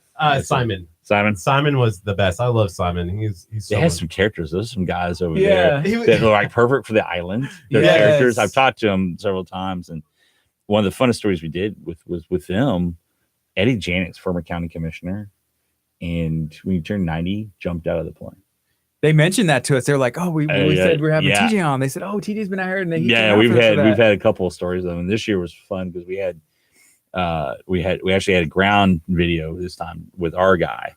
Normally they just give us whatever shot on the camera, but that it turned out really good because they were giving me. I was out of town. They were giving me reports about the whole thing. So that was good. I'm glad you enjoyed yourself doing it yesterday. I wasn't nervous until Simon said like Simon says, Simon jump out of a says, plane. jump out of the plane, You right? just jump out of a plane He's because like- Simon says. He's like, we've only had 5 mechanical failures. Right, And I was right. Like, today, That's what and he I goes, like. Yeah, I think he- they all say that he just to jokes mess it with up. your mind. Yeah, Yeah. We got off. yeah. We got off the plane and we were walking back, and there were 2 people ready for their next one, and we had our camera gear. Yeah. And they're like, "How was it?" And I'm like, I don't know. We were just the camera guys. The We were guy's the still film in the crew. water. The Coast Guard is after them. And they're like, Yeah. Really? Kind of. It was. But yeah, we're just messing with him. But it's like, yeah, he's in the water. Coast Guard was there. There's a helicopter too. So I think he's okay. Yeah, But- they always like to mess with everyone's Yeah. minds. I think It It's makes- part of the fun. Yeah, the experience is built up more. They were messing with him. You're like, any last words? You know, any? But we got it's 10 o'clock, so 2 minutes and 10. So this is just that screen, but the countdown, and we'll go on then. Sure, And so you've done radio. grew up in the business. Awesome. Yeah, my dad and his partners had several radio stations across the state. For the longest time, ran KGBC radio down here for a while when we were trying to buy it. Actually, Mm-hmm. that's when I came back from after college. Just came back down here. My hometown is Texas City. So Okay, cool. came back down here. We tried to buy KGBC radio and that didn't work out. But Mhm. but yeah, that's my career has been broadcasting in some form or That's another. awesome. Beats real work. Trust me.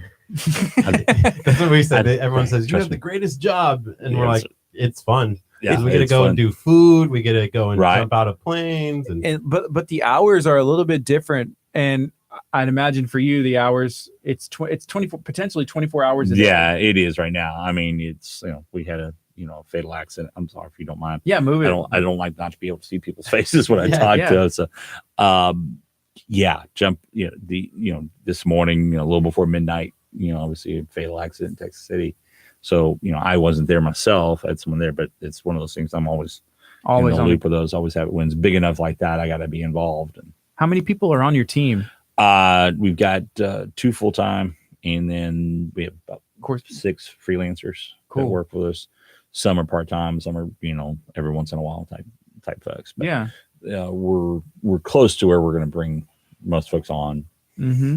It's all about money. Yeah. So that's the type of thing is to be able to to fund it the right way and do it. And now that we've got the audience, we've got but then at some point I got to go out instead of covering news, go out and actually sell. So Yeah. that's what I'm trying to get myself to the point too. Cool. So let's see, we got 20 seconds. yes. We'll rock and roll. What's up, everybody? Good morning. It's Friday, 10:01. Yeah, if you want to. Sure, no problem.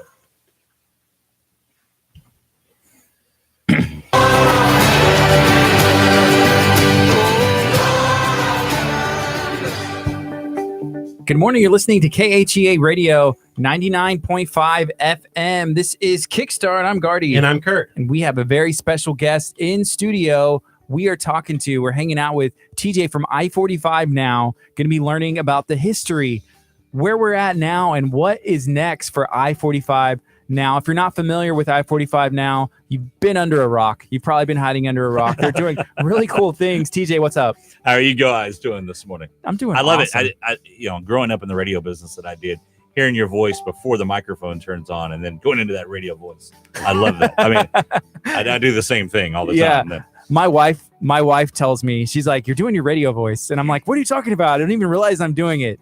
But yeah, I do the guilty. same thing. I have the same radio thing. I've been in the news since that's why I studied in college. And so it's weird. I go into this like lower voice and I have this like kind of like deep. It's the 3, 2, 1 Yeah. today on I-45 now. Yeah, no, it's the same thing with me. I mean, what you hear now, I really talk like this most of the time. No, that's. I grew up in the business, so it's the turning of the switch, and it freaks out my wife particularly. She'll see me, I'll be talking to her and say, "Hang on for a second." Then I go into that voice. Where did that come from? So, You have a great radio voice too. It's awesome. already. yeah, it's luckily I'm blessed with my father's vocal cords. Cool. So you grew up in the business. Yeah. Where are you from? Where did you grow up? I'm a Texas City boy, All actually. I grew up here and went to high school in Texas City. I've lived around. My father had radio stations based out of El Campo, Texas, off in Burton County, but been all across the state and grew up in the business here. My mom was a newspaper publisher here in Galveston County, League City and Kemah area for many years too. So the media business is I liked, as I told you guys before we went on the air, I've never had a real job in my entire life, thank goodness, because I don't like working for a living. So journalism and media is a far better way of doing things. It's a lot of fun. People say to us like, oh, you get to go, try this food. You get to go skydiving. You get to go do, and we do, and it's awesome. But the hours are not necessarily like, the 9 to 5. It can be, but not all the time. So with you and I-45 now, how does that work out? Like, are there hours? Yeah.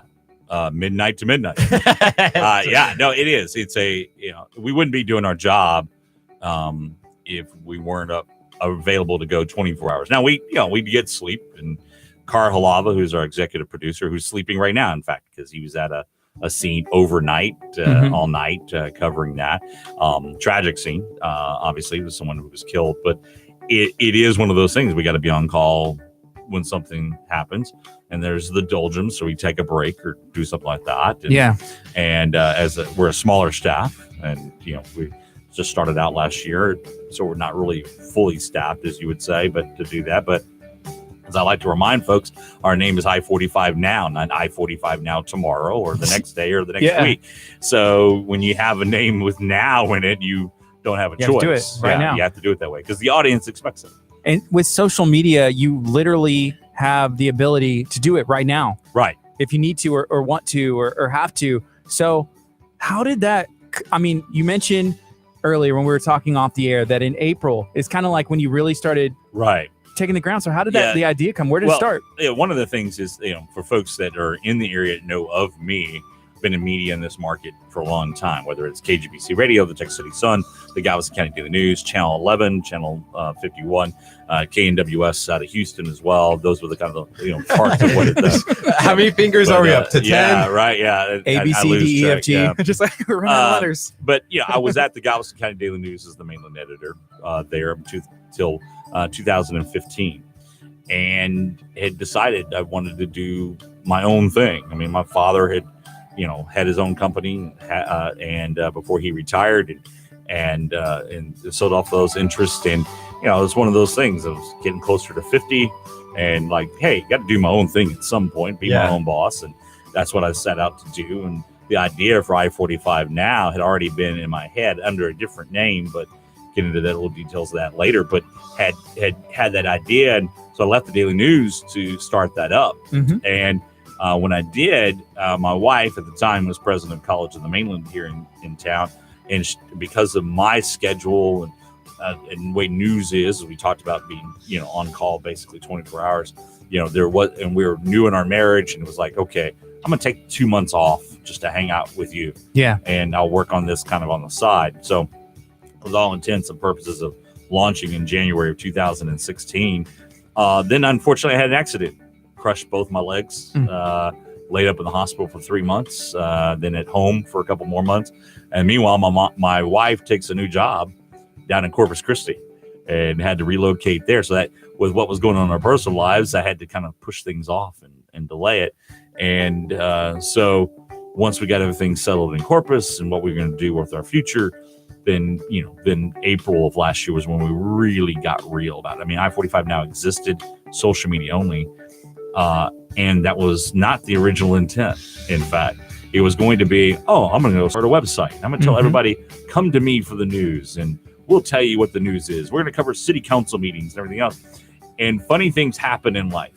And I say funny things, but they're done for a reason. Right. We don't know them. But that I tell folks that who witnessed when it was very public how I got hurt. I was at a fire station at a fundraiser, went down a fire pole and crushed both my legs. Oh my goodness. And when that happened, that could be one of the worst things that ever happens to the world. Turns out in the long run, that was the best thing that happened to me, because it made me sit in the hospital bed for 2.5 months with nothing but to do but get on my laptop, pay attention. And what it was forcing me to do is I wasn't in a newsroom. I wasn't out gathering news or anything, but I was seeing how folks were absorbing news. And I knew this already, but as an industry, we know this too. The days of the audience going to the television set, the days of the audience of going to the newspaper stand, the days of the audience going to a website to go see something. So let me go see what they've reported on without knowing ahead of time are gone. Yeah. For the vast majority. It is hey, this is on my feed. whether it's news, my friend's vacation photos, my friend what they're having for lunch, my friend asking for prayers, my friends. That is how folks were absorbing content, and that's what news is content. And I kept watching it, and then I started talking to folks I knew in the industry all over who are grasping that change with both fists and just pulling it in, saying, "This is how we're going to do it." And I said, "Forget it. The original plan. We're not going to say come to us. We're going to put it out, and it's going to send it to you one-on-one. You decide what you want to absorb." And that is where the entire I-45 Now concept got flipped on its head. That's awesome. And it's interesting because it's here. Right. Your reporting Right is even here. It's here. Instant. Yeah. And see, for me, I used to work for a TV station in Nebraska, and it was always, all right, jump in the news vehicle, grab your camera. We're going to shoot it. We're going to make sure that the video quality is good. We're going to make sure that the audio quality is great. And then we're going to come back. We're going to add some graphics and add some cool editing. And then at 9 o'clock, we're going to tell you what the news is. And we had this saying that it was at 9, it's news, at 10, it's history. Well, for you guys, it's news now. Right, exactly right. And what I would find is the audience doesn't really care if it's really fan. Now, you want to do it right. I mean, you want it to, you don't just sit and shoot video of an empty field. Yeah.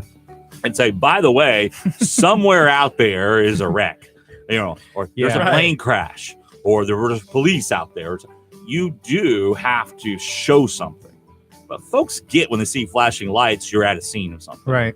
And then you get as close as you can and you show it without, with some taste, obviously, and there's some rules there. But what it is, the rawness, the audience now is used to seeing their friends just pull out their cell phone and shoot, like, wow, look at this. It was never new at 9 because people had already seen it, Well, a couple things about that. People, and especially on social media, enjoy like the behind the scenes look. Yeah. And that camera in your pocket, that feed allows them to have that. So it's like, wow, this isn't, edited. This isn't doctored. What the news station tells me, this is what it's real. It's real news. And then the other thing you say, everybody has a phone, in their pocket. They're there filming it in already. Is that a source for you as well? It is. And it gets us back. Thank God. I appreciate that we're doing this on this weekend. Mm-hmm. Harvey weekend, 1 year ago. I mean, because what makes I-45 Now is not me, Cara Halab, our executive producer, Paul Deaton, our production coordinator, Leanne Kirkland, one of our reporters, Richard Hugh, one of our community folks, or Daniel Rojas. I'm like a band at the end of the night, getting all the names. But during Harvey, it really proved what we're really about. We had, thanks to our viewers, more than 6,000 video or photo submissions. Wow. In a 4-day period from our viewers. Now, what that did is that while I'm sitting in my truck saying, hey, look at this, here's the flooded road in one part of the county. Meanwhile, in all these other parts of the county, people say, look at my place in Dickinson.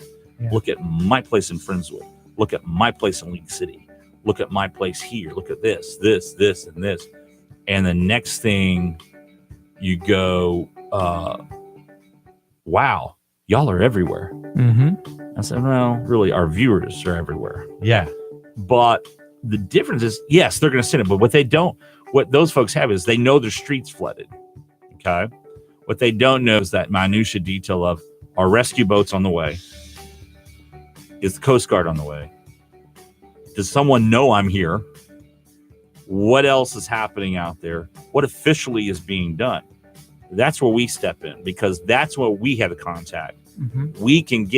We don't have to wait on hold with 911 to find out. I can talk to the emergency management coordinator and say, hey, Susie and Dickinson at your apartment complex, thanks for letting us know you got 30 people there stranded. I just talked to David Popoff, the emergency management coordinator in the city of Dickinson. Guess what? 6 boats are on the way. Wow. And we're able to confirm that information. So thanks to that information, to the basic photos, and then we're drawing for folks like what's happening in your neighborhood. Mm-hmm. And it's that. And then it's also, hey, by the way, the Cajun Navy just showed up. And there's this crazy guy from Baton Rouge that just showed up. And they can't understand where he's saying, but we think it means get in his boat, those type of things. And we're hearing it firsthand from folks. And then that's also telling us where to go. And then what people appreciated was we were able to say, hey, I can't make it back to my neighborhood. Can you show me what it's like? And we would drive to the neighborhood and show them, here's your street. Wow. And we'd go live, what we call live and drives. And we thought we coined that. No. Yeah. We said, do not drive in live. Because we were driving and we're trying to live. That's a bad idea. Everyone was like, well, people go, the difference is I've got a mounting bracket and we're a little safer than you guys are.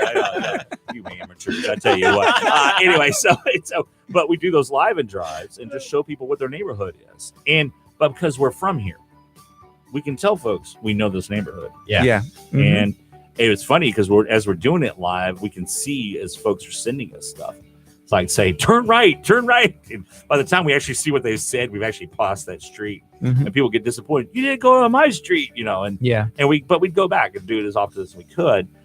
But as I tell folks too, the first night of Harvey's flooding, I'd gotten back to town because as you had heard me talk about my wife taking the job in Corpus, this Harvey was a double whammy thing for me. My wife's in Corpus. There's where the storm's coming first.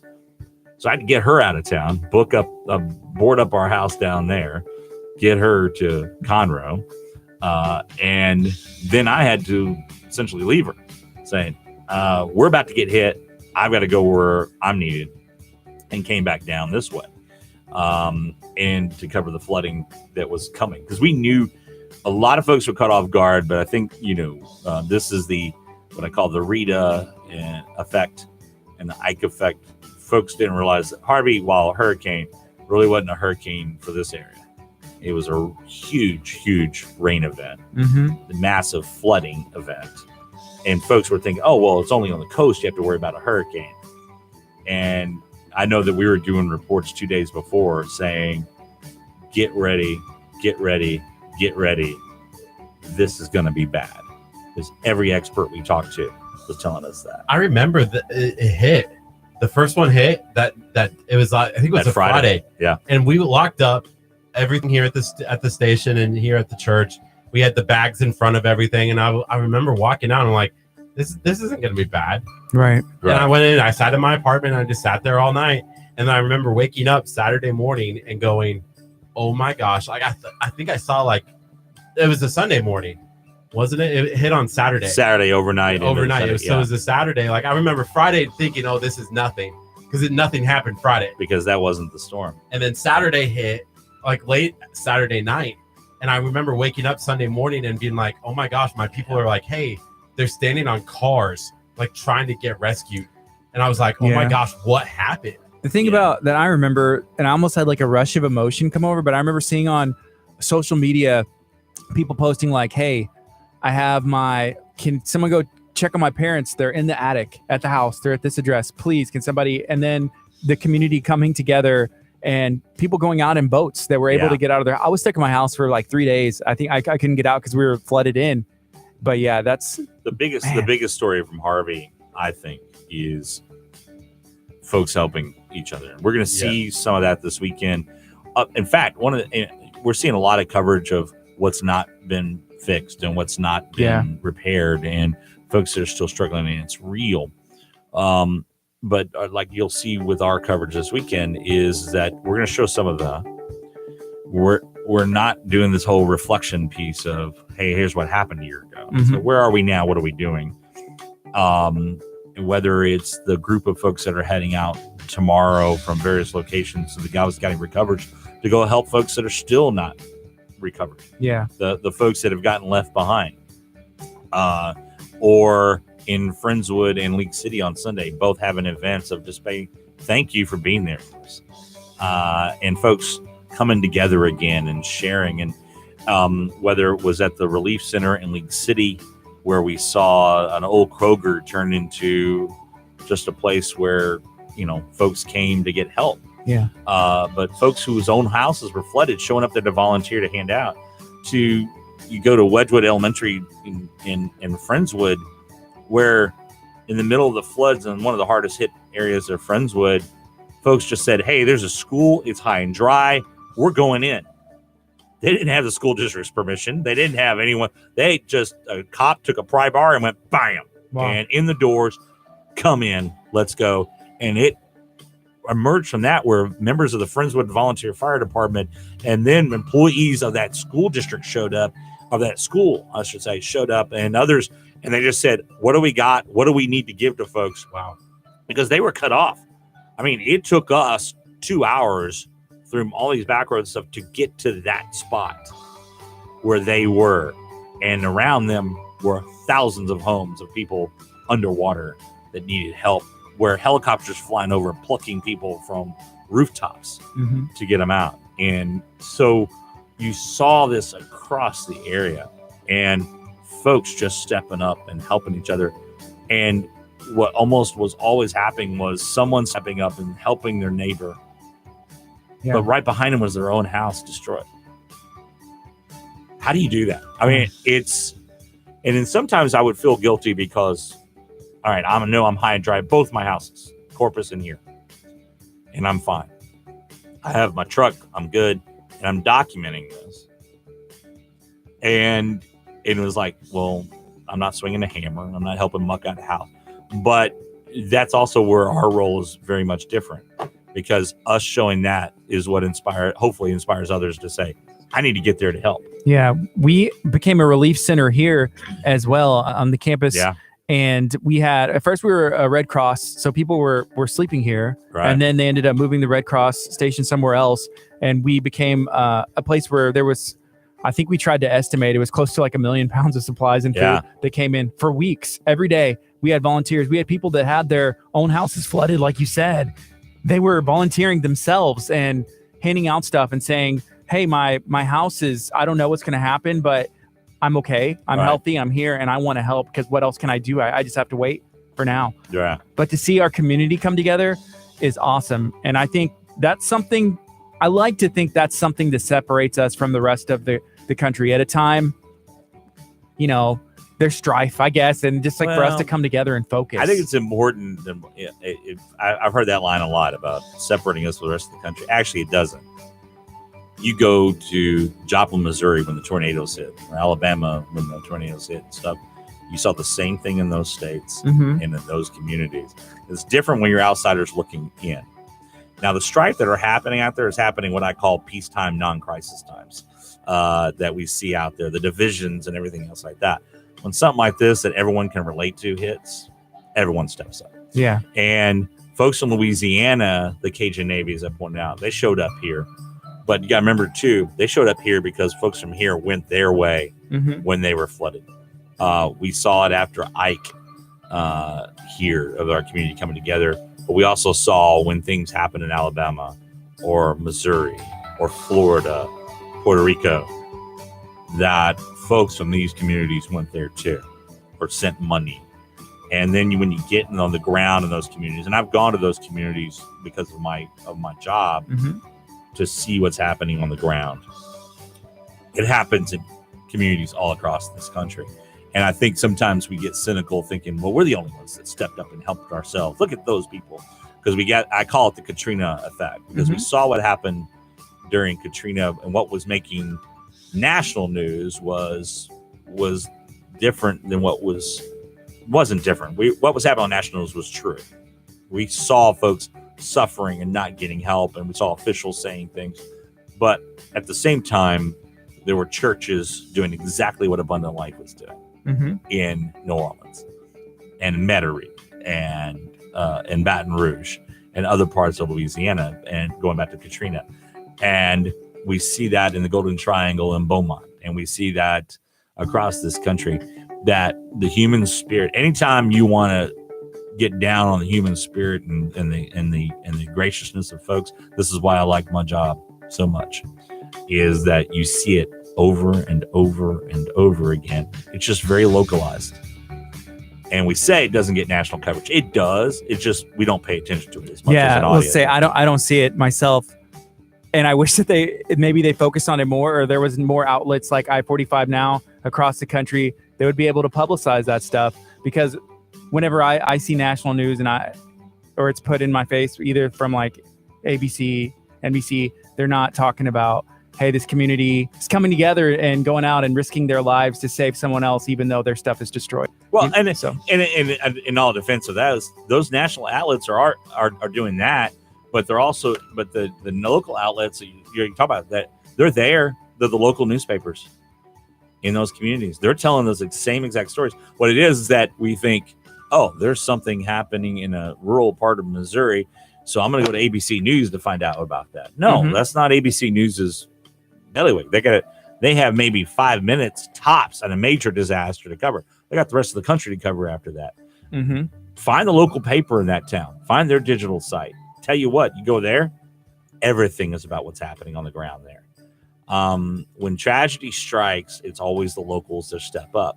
And that's why I'm a huge advocate for not just us at I-45 now, whether it's the Galveston County Daily News here, whether it's the El Campo Leader News in El Campo, Texas, the Work Journal Spectator, the Austin American Statesman, the small town papers, mid-range papers all across this country are still doing the job we're supposed to be doing. And telling these stories every single day. We've just become this audience. When you're in Lamar, Texas, as we are now, we tend to go to the national guys to find out what's happening somewhere else. It's never been that way. Never was supposed to be that way. We go to them and get a taste of it. But we want to find out more. We do have it at our fingertips now. We didn't have that before. Now we can find out this information. And so I'm able to check out what's happening in small towns when these things happen as well. Can I ask you, have you ever ran into a situation where people are like, oh, you're not a real news organization or anything like that? Because I remember back when I was in TV, like I would say things like, we need to be doing Facebook Lives. We need to be going out into the community more. We need to be doing more stuff focused on our stuff. And I remember my news director, who was obviously an older, focused on like, no, our TV comes first. Have you ran into that with people? Yeah. That's sad because I feel like you are more of a here's the thing: you just keep doing it, you do it right. Audience will catch on. Yeah. It is funny. I just had this conversation with someone recently. We had reported on something related to Santa Fe, and we had a parent come on and say, "Well, I don't believe what I read on Facebook until it's real news." And I reached out to her, said, "Just so you realize who we are." I-45 now, yes, we're new, but let me tell you who I am. This is my story, so I'll tell you who I am. I've been in this business since I was 10 years old. More before that, actually, but technically working where my first paycheck came 10 years old. My dad stuck me in to do something for our radio station in El Campo, but I have been in this business since then, and this is how I do my job. And the same credibility that you would have with KHOU, Channel 13, the Daily News, whatever. I hold the same credentials as all of them. Yeah. The idea is to reinforce your brand and do it right. And that's why we believe in doing the job right first, everything else second. And it's taken a while to get there. There are still folks that, that you look at social media, you don't know what to trust when someone shares something, particularly in the political spectrum, I think more than anything else. And they also think of, and I go to that audience is great. Hey, look, there's a wreck here. This car flipped over 25 times, and because there was this chase and going on, by the time we call on it, the car flipped over because the driver just didn't. It was one person in the car, flipped over once, and we find out the real story. But folks add their own kind of tidbits. So when they report it out here, then it becomes to who's going to gather the information, who doesn't, and that's still kind of the part with social media. You didn't have that before, whereas it's easy to say, all right, that's the TV station I work at, and I know on Channel 9 when I turn it on, that's the news. And I know when I go to the newspaper rack and I see that banner of the top said, okay, that's the news. That's kind of analogish thinking, because that's not how the audience is absorbing things now. No, it's not. And this is where I don't mean to get on my high horse about media, but I preach this all the time because I believe in this business wholeheartedly. Yeah. And I believe with a passion. And it gets into what we have done as an industry is not tell folks how we do our job. and we don't tell them that enough. I go out of my way to tell folks, this is how I do my job. This is why I do it. When folks hear that, they trust you. How when difficult. you don't tell them that. We just assume people know Yeah. that in a newspaper, the opinion section is just opinion. No, they don't know that. Doesn't matter if it says opinion across the top or not. They don't. They think that's an article. They think that that's somehow been vetted. No. And they also think if I ran a letter to the editor in the newspaper, I agree with it. Heck no. I disagree with almost 2/3 of what runs in a letter to the editor section a lot of times. But I still put it in because I believe it's important to give those people a voice too. And I fight harder for the voices we don't hear than the ones that don't. And I think as media, we've done a horrible job of, like you pointed out, absorbing the fact that the audience was going this way and we kept going this way. Yeah. The audience is going to the right, we're going to the left. Not in the political terms, I should point out. Just, Right. Yes. but in some ways that too. But that the audience is going one direction, we're going the other, and we're not telling them, we're not listening to them enough. That's our fault as an industry. Yes. Me too. I mean, that's why I love I4Net, because we have a policy. You reach out to us, we're going to respond. We're going to talk to you. Now, you may think we should do something differently. We're going to tell you, here's our policy. This is why our policy is this way. And this is how we report things. If you don't like it, totally okay with that. And sometimes we've had policies we've adopted because our viewers have said, we want it this way. Gotcha. Let me listen to you. And we think about it. It's a small thing, but I use the headline once, elderly, to refer to a woman in her 60s. Oh my goodness. I mean, I felt bad. I mean, the woman was hurt and it was an elderly woman in the headline.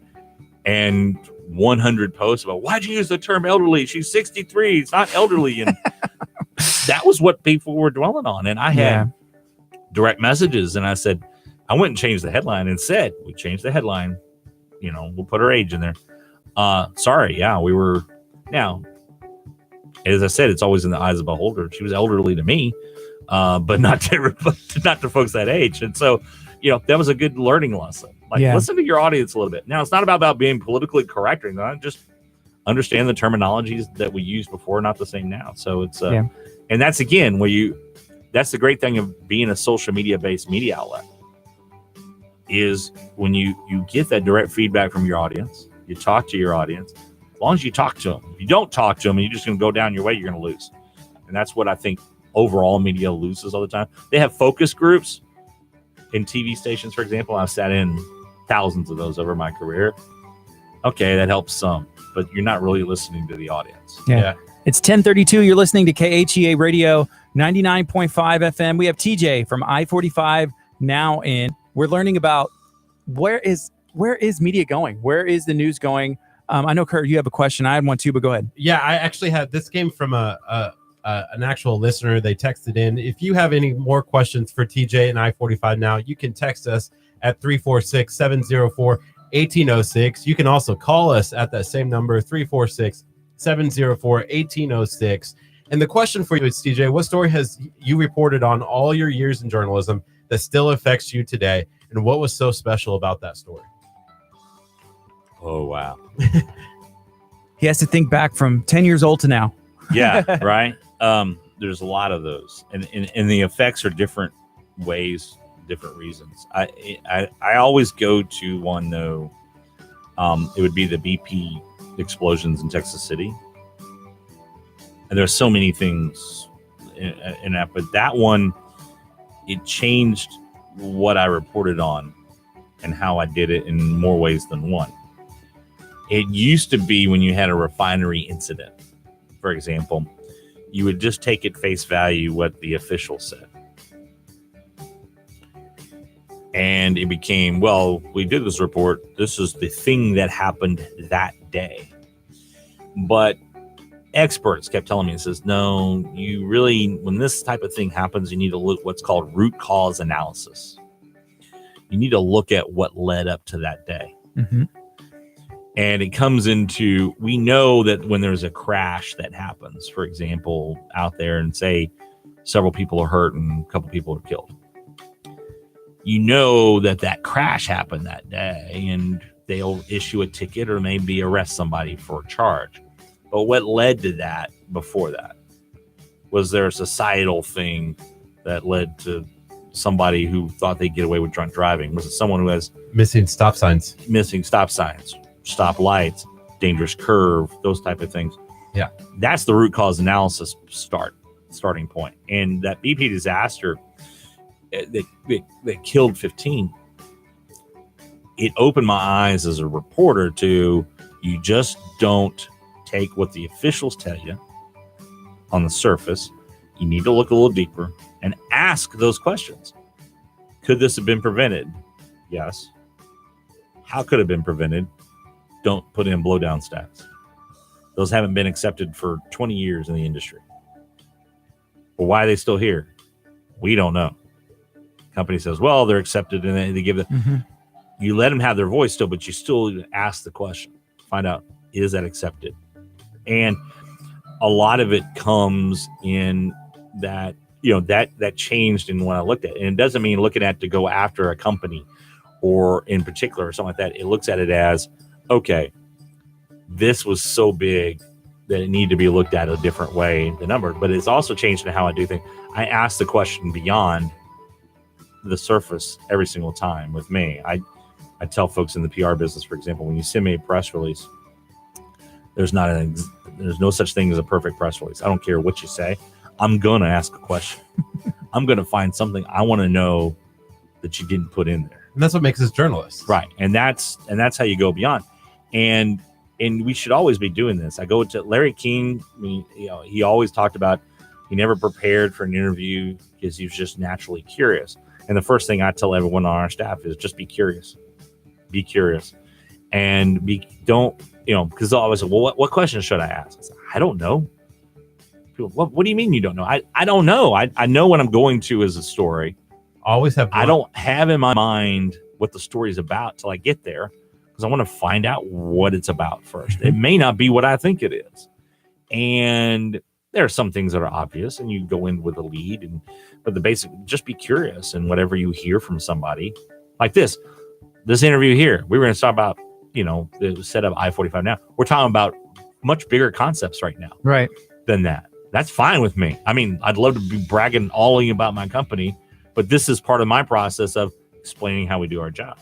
Because that's as most important to me as anything. And I think that's most important as well. And kind of follow up to that what you kind of been talking about. One of the things that as a journalist we've always talked about is always getting like two sources, and for you guys being the platform that you are, how hard is that to be like, okay, we got this news. How do we report it? When can we report it? When can we put it out there? I'll give you an example from this morning.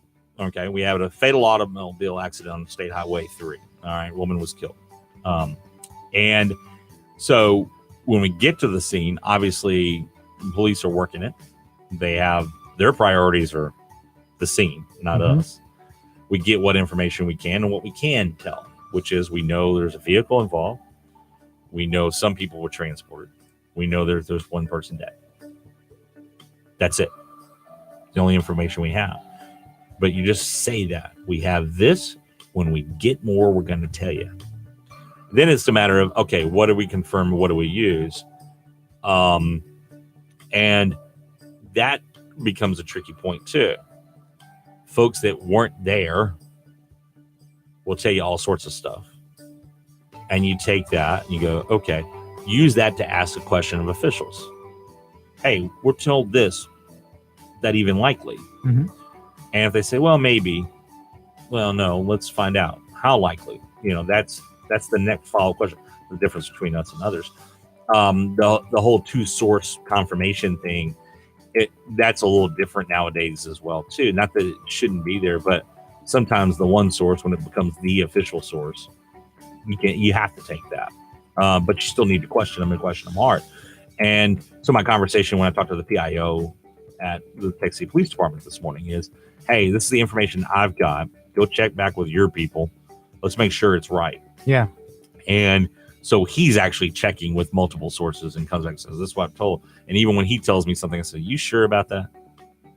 That doesn't jive with what I have. So I'm not going to report that part till I know this part or those type of things. So it is it's a different thing. But the idea is that it's better to have, to admit to folks, we don't know that right now, or we think we know it, but we're not going to tell you just yet. And this is why, because we're not totally sure. Yeah. I've noticed on social media, I guess, like you have the initial, this is what we know. And then maybe 5 hours later, there's an update, and then there's a story, and there's like 3 or 4 updates. So you're releasing the information, I guess, as we get it, get it confirmed. And that's the other thing too, is that because everyone goes to that original post, that's why we try not to do a secondary post on something. Sometimes we do. It depends on if it's a live scene or not. But then we go update those original posts, because that's the difference between social media than, say, a newspaper article. Yeah, I can fix it, even if there's a mistake right now. Acknowledge the mistake, come and fix it. Or acknowledge the information that was given before it has changed, which happens all the time with things. And then we go through, but then that's, again, the interaction with the audience that you don't get in other media. You get to tell folks right off the bat. And if they have a question, you just address it. Hey, we don't know that right now, but we're working on it. Yeah. With the way things are going, and I know you mentioned, I guess, listening to the audience, where do you see I-45 now going? Like, kind of staying the same route, or is there something for the future? 288 now, 69, I-69 now, 146 now. I mean, this is the real vision. It is localized digital TV approach to coverage in communities across our region, our country. That's the real vision. We had talked about that earlier a little bit. I was like, I wonder what's next, because it's such a great idea and it's working. Somebody else is going to do it. I mean, they see like, hey, this is the concept has worked. Just by the way, I own the rights to 146 now.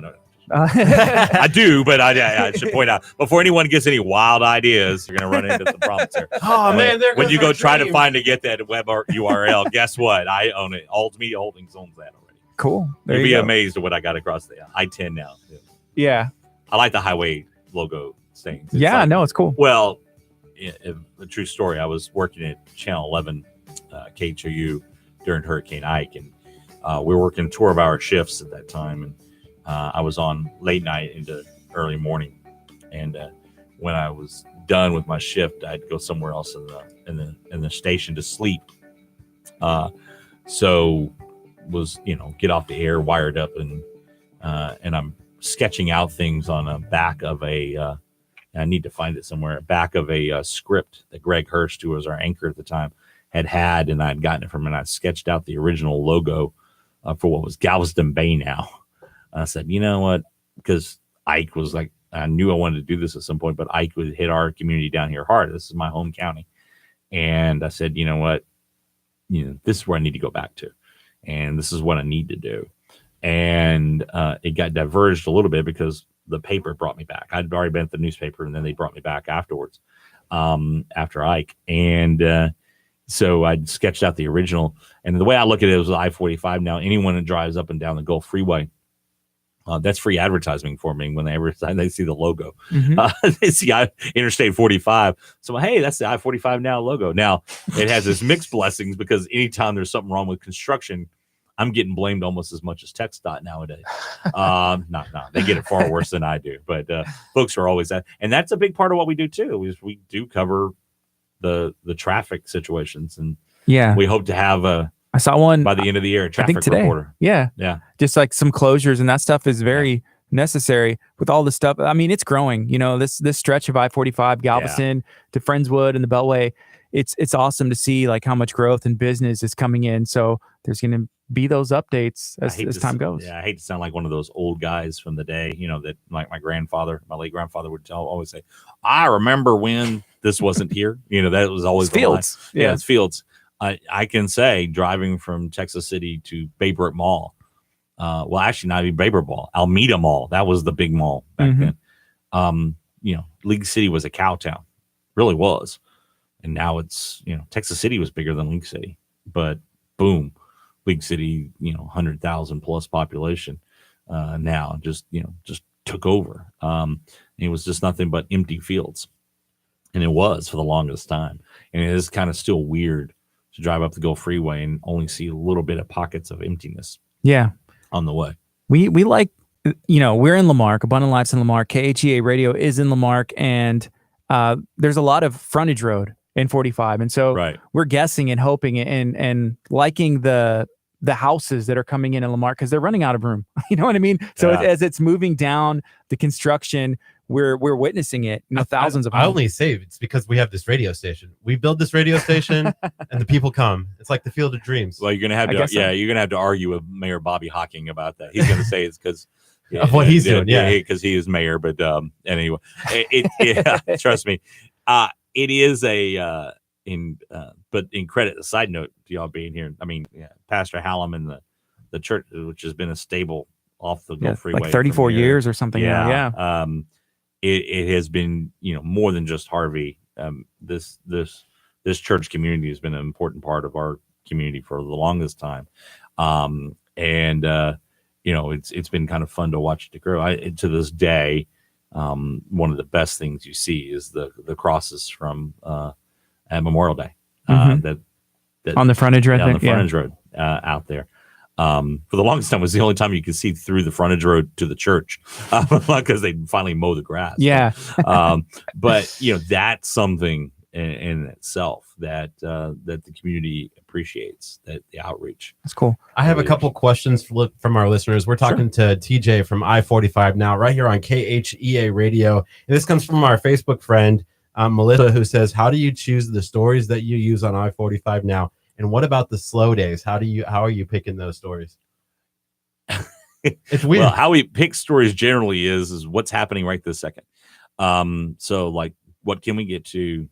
What we do, and we're not like right now. We're in the kind of a middle of a shift. We're bringing on a new community news manager who's learning coordinator, I should say, who's learning our process of going out and finding that stuff. The idea is we want to give as much out there as we can from our community. Then it's kind of a matter of because folks will send us on. I just was looking at someone sent us, oh, there's a wreck, and it's on a road that's not heavily traveled, and it's non-accident wreck.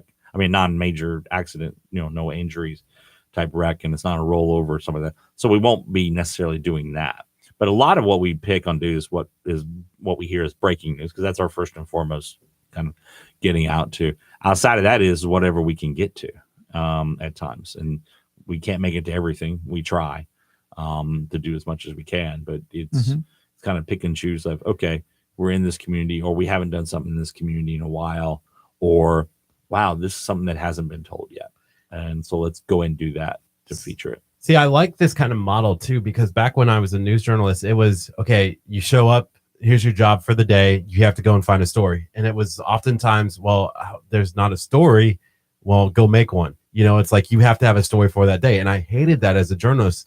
There was even the one thing that really turned me off from being a journalist was there was a car accident where a mother lost their teenage daughter. Yeah. And they had just found out probably 2 hours before that had happened. We had the news, and they were like, hey, go knock on the door and shove a camera in their face and make it news.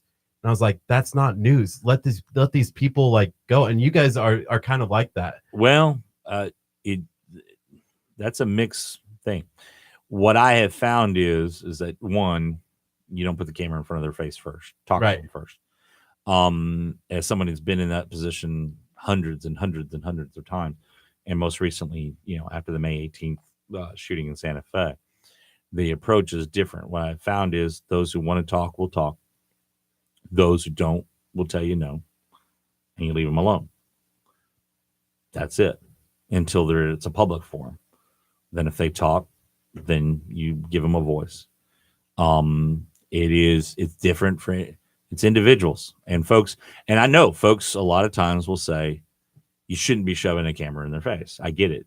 But I have never once in my career, outside of elected officials who are in a public forum, interviewed someone who didn't want to be interviewed. Right. I mean, that's a tough thing. One of the toughest stories that I always have in my career is when a soldier is killed in action. And I'm usually there soon after the parents have been informed as well. And that's when you also have to remember, your job isn't to report so much of that person's dead, but let's tell someone about their life. And that's important. And when folks say, well, I can't believe you do that. And I always, and I don't want this to sound so blunt or cruel here, but if that was the case, you would never read an obituary. Because that's a story of someone's life. And I always find that that's the person I wish I'd known before they died, but I didn't. And if I'm thinking that, I bet you there are tons of folks that want to know that too. Mm-hmm. And if there's a story from that, and some folks that I still, have lunch with occasionally or hear from, whether it's Jose Aguirre, whose son was killed in action near Memorial Day, in fact, some years back, that we still get together every once in a while. And trust me, it was tough when we first met. There's other times folks say they want to tell the story because their loved one is dead and they want to tell that person's story. It's morphed a little bit because quite frankly, what happens is that without media doing it, it's being told anyway, because someone says, well, I loved this person and this person was so great and helped me at a time when I needed it the most. And you find those good stories that are out there, and it is a tough thing. Now, anyone that says, hey, go out there and invade their privacy, a news director, I don't think would ever do that. I think sometimes we do in the news media get ourselves in a position of it's no different than first responders. You do it so much that you kind of shut off humanity. And so you make a decision that you say internally you would never say in public, just because that's how you deal with it, And so it's about being respectful, but at the same time approach it. And so after Harvey, walking up to folks whose houses have just been destroyed, you tell the story not because you're saying, hey, your house was destroyed. It is so that folks can understand, have empathy and sympathy in some cases. And those are two different things. But at the same time, then that goes into the whole, and if you want to help, here's how you help. Mm-hmm. Why wasn't this guy my news director? I probably would have stayed in the industry if he was my news director. I mean, just take some, but most of my bosses over the years have been same approach as me. But it goes into what is said in a newsroom and what happens out there are two different things. And there are times, as I say, I've been in many a newsroom in which, not in those terms, but they'll say, get out there and get the story. Now, they don't really mean it as get out there and get a camera in their face. But they're treating this tragedy as if it's a shutdown of a freeway, because it's all news at that point. And we forget that human. But that's where the person on the ground says, okay, how do I approach this? That's the most important approach. That's the most important part of it too. And that's why I always do a pre-interview before the interview. I mean, I always hold back, talk to someone, find out what their story is. And I always start with, how are you doing? How are you holding up? If it's a tragedy, and anything you need. And then, and I tell them, I never hide who I am, obviously. And say, TJI 45 now, we're out here doing a story. Would you like to tell that story? And no, I don't. Most of the time, it's almost always respectful. Yes. I mean, from folks who are going the worst tragedies in their life are more worried about me for whatever reason in that moment. So I'm so sorry. I wish I could, but I can't. No, that's fine. Totally instant. Whenever you're ready, or anything you want me to do, let me know. I will. And I'll just walk away. Most times they say, yeah, I'd like to talk to you. Sure. Now, it's different if, say, they show up at a school board meeting or a city council and they're saying, you need to do this, you need to do this. Then I do approach them and say, heard what you had in there. We have that. I want to give you more of a voice. What do you want to say? Mm-hmm. Do the interview. Then that's a different approach than that. It's every circumstance is different. What I have found is that shedding a light on things helps more than it hurts. Folks think it hurts, but I can just tell you that when tragedy hits, particularly, and that's what we're talking about here, no one cares that you put a camera in front of a face of a kid after he scored a touchdown. Right. That's fine. They expect that. Yeah. All right. They expect it to happen when the good stuff happens. It's the bad stuff. Well, you're invading their privacy. You're invading their privacy both times, by the way. But what happens in the tragedy thing is that it's not really them, is they are the symbol for whatever cause someone wants to step in and make a difference. Mm-hmm. because that's what we're really here to do. We're not here to talk to report based on what we think. We're there to let the crowd, the audience, decide, you know what? I think this because of what I hear here. I want to do this because of it. I want to go donate to a charity that'll help raise funds for these people. I want to go support a politician who's going to take certain stances because of what that person says. I want to go and support this church because of what they're doing in a community. And what happens there too is, because here's the flip side of that. If you don't go do that story, and particularly these kind of mass tragedies, and whether it's a hurricane, the BP disaster, the shooting in Santa Fe, the tragedies that happen in our lives all the time. What happens is that when folks feel they're ignored afterwards, that actually hurts them as well. More. And you hear that a lot more. Ike's a perfect example of that. Of Ike hits our area. What happened right after that on the national news? The financial crisis that was hitting our economy at the time. And there were a lot of folks here like, wait, we're not on anyone's radar anymore. Mm-hmm. And why isn't that? What happened? So a lot of times, I don't want to say it's the good and the bad have to go together, but there is tact. Now saying that, there are absolute jerks in my industry that don't get it, that will go out there and they're more about themselves than they are about telling the right story. Mm. But that's the way it is in every industry, in every walk of life. Yeah. There are good cops.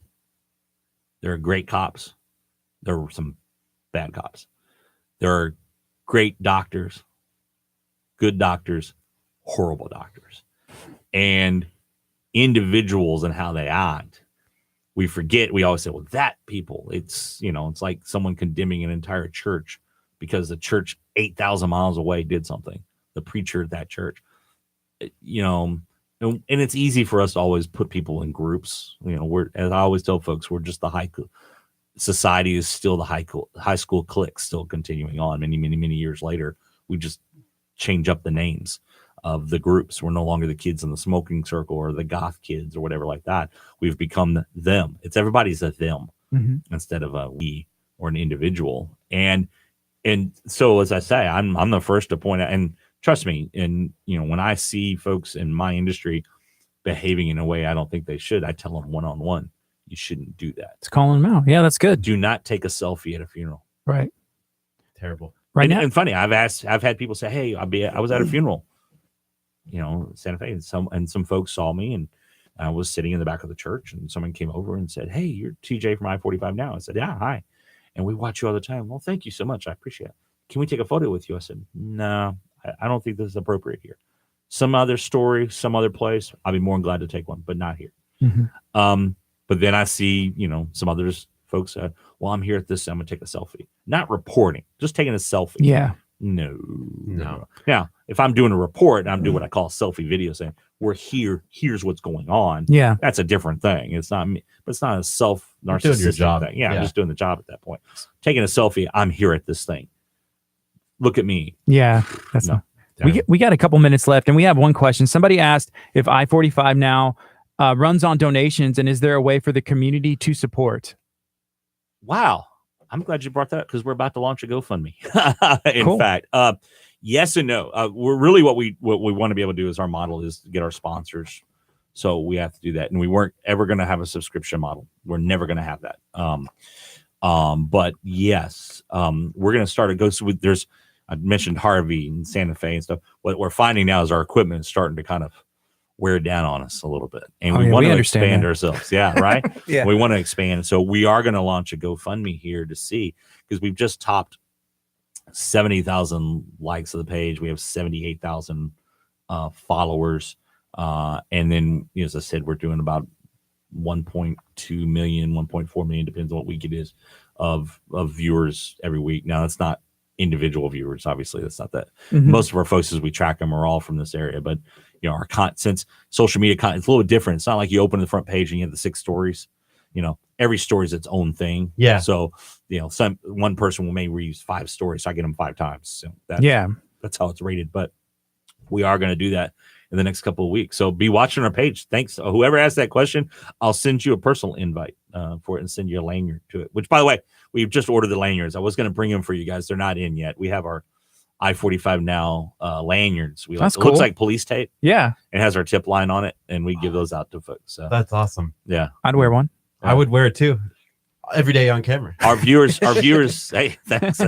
Our viewers who send us in videos or photos from big stories, we send them to them. Say, hey, here you go.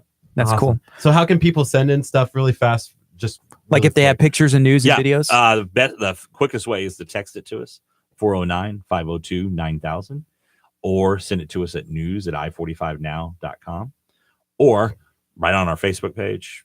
Just post it. Just make a post. Huh? Well, actually, we prefer you send it to us Message. than post it, because anyone does a random post. We still want to vet it, because you'd be amazed at some of the stuff people try to post that I really don't want out there. Yeah. And it's not that I don't want news out there. There's some stuff that shouldn't see the light of day. And so we have to still vet it and everything else. So if they send it through us direct message, I should point out, everyone knows this from our Facebook, but we're also adding YouTube and Twitter. We have a new technology that we're bringing on board that'll feed all of our platforms simultaneously, and our custom app that's being built. That's based on the way the app was going to be secondary to a website. Mm-hmm. I've decided, no, we're not going to do that. The app is going to be like social media itself, so that no matter what platform you want to get it on, you'll get it, and it's going to be all out there. That's what's up.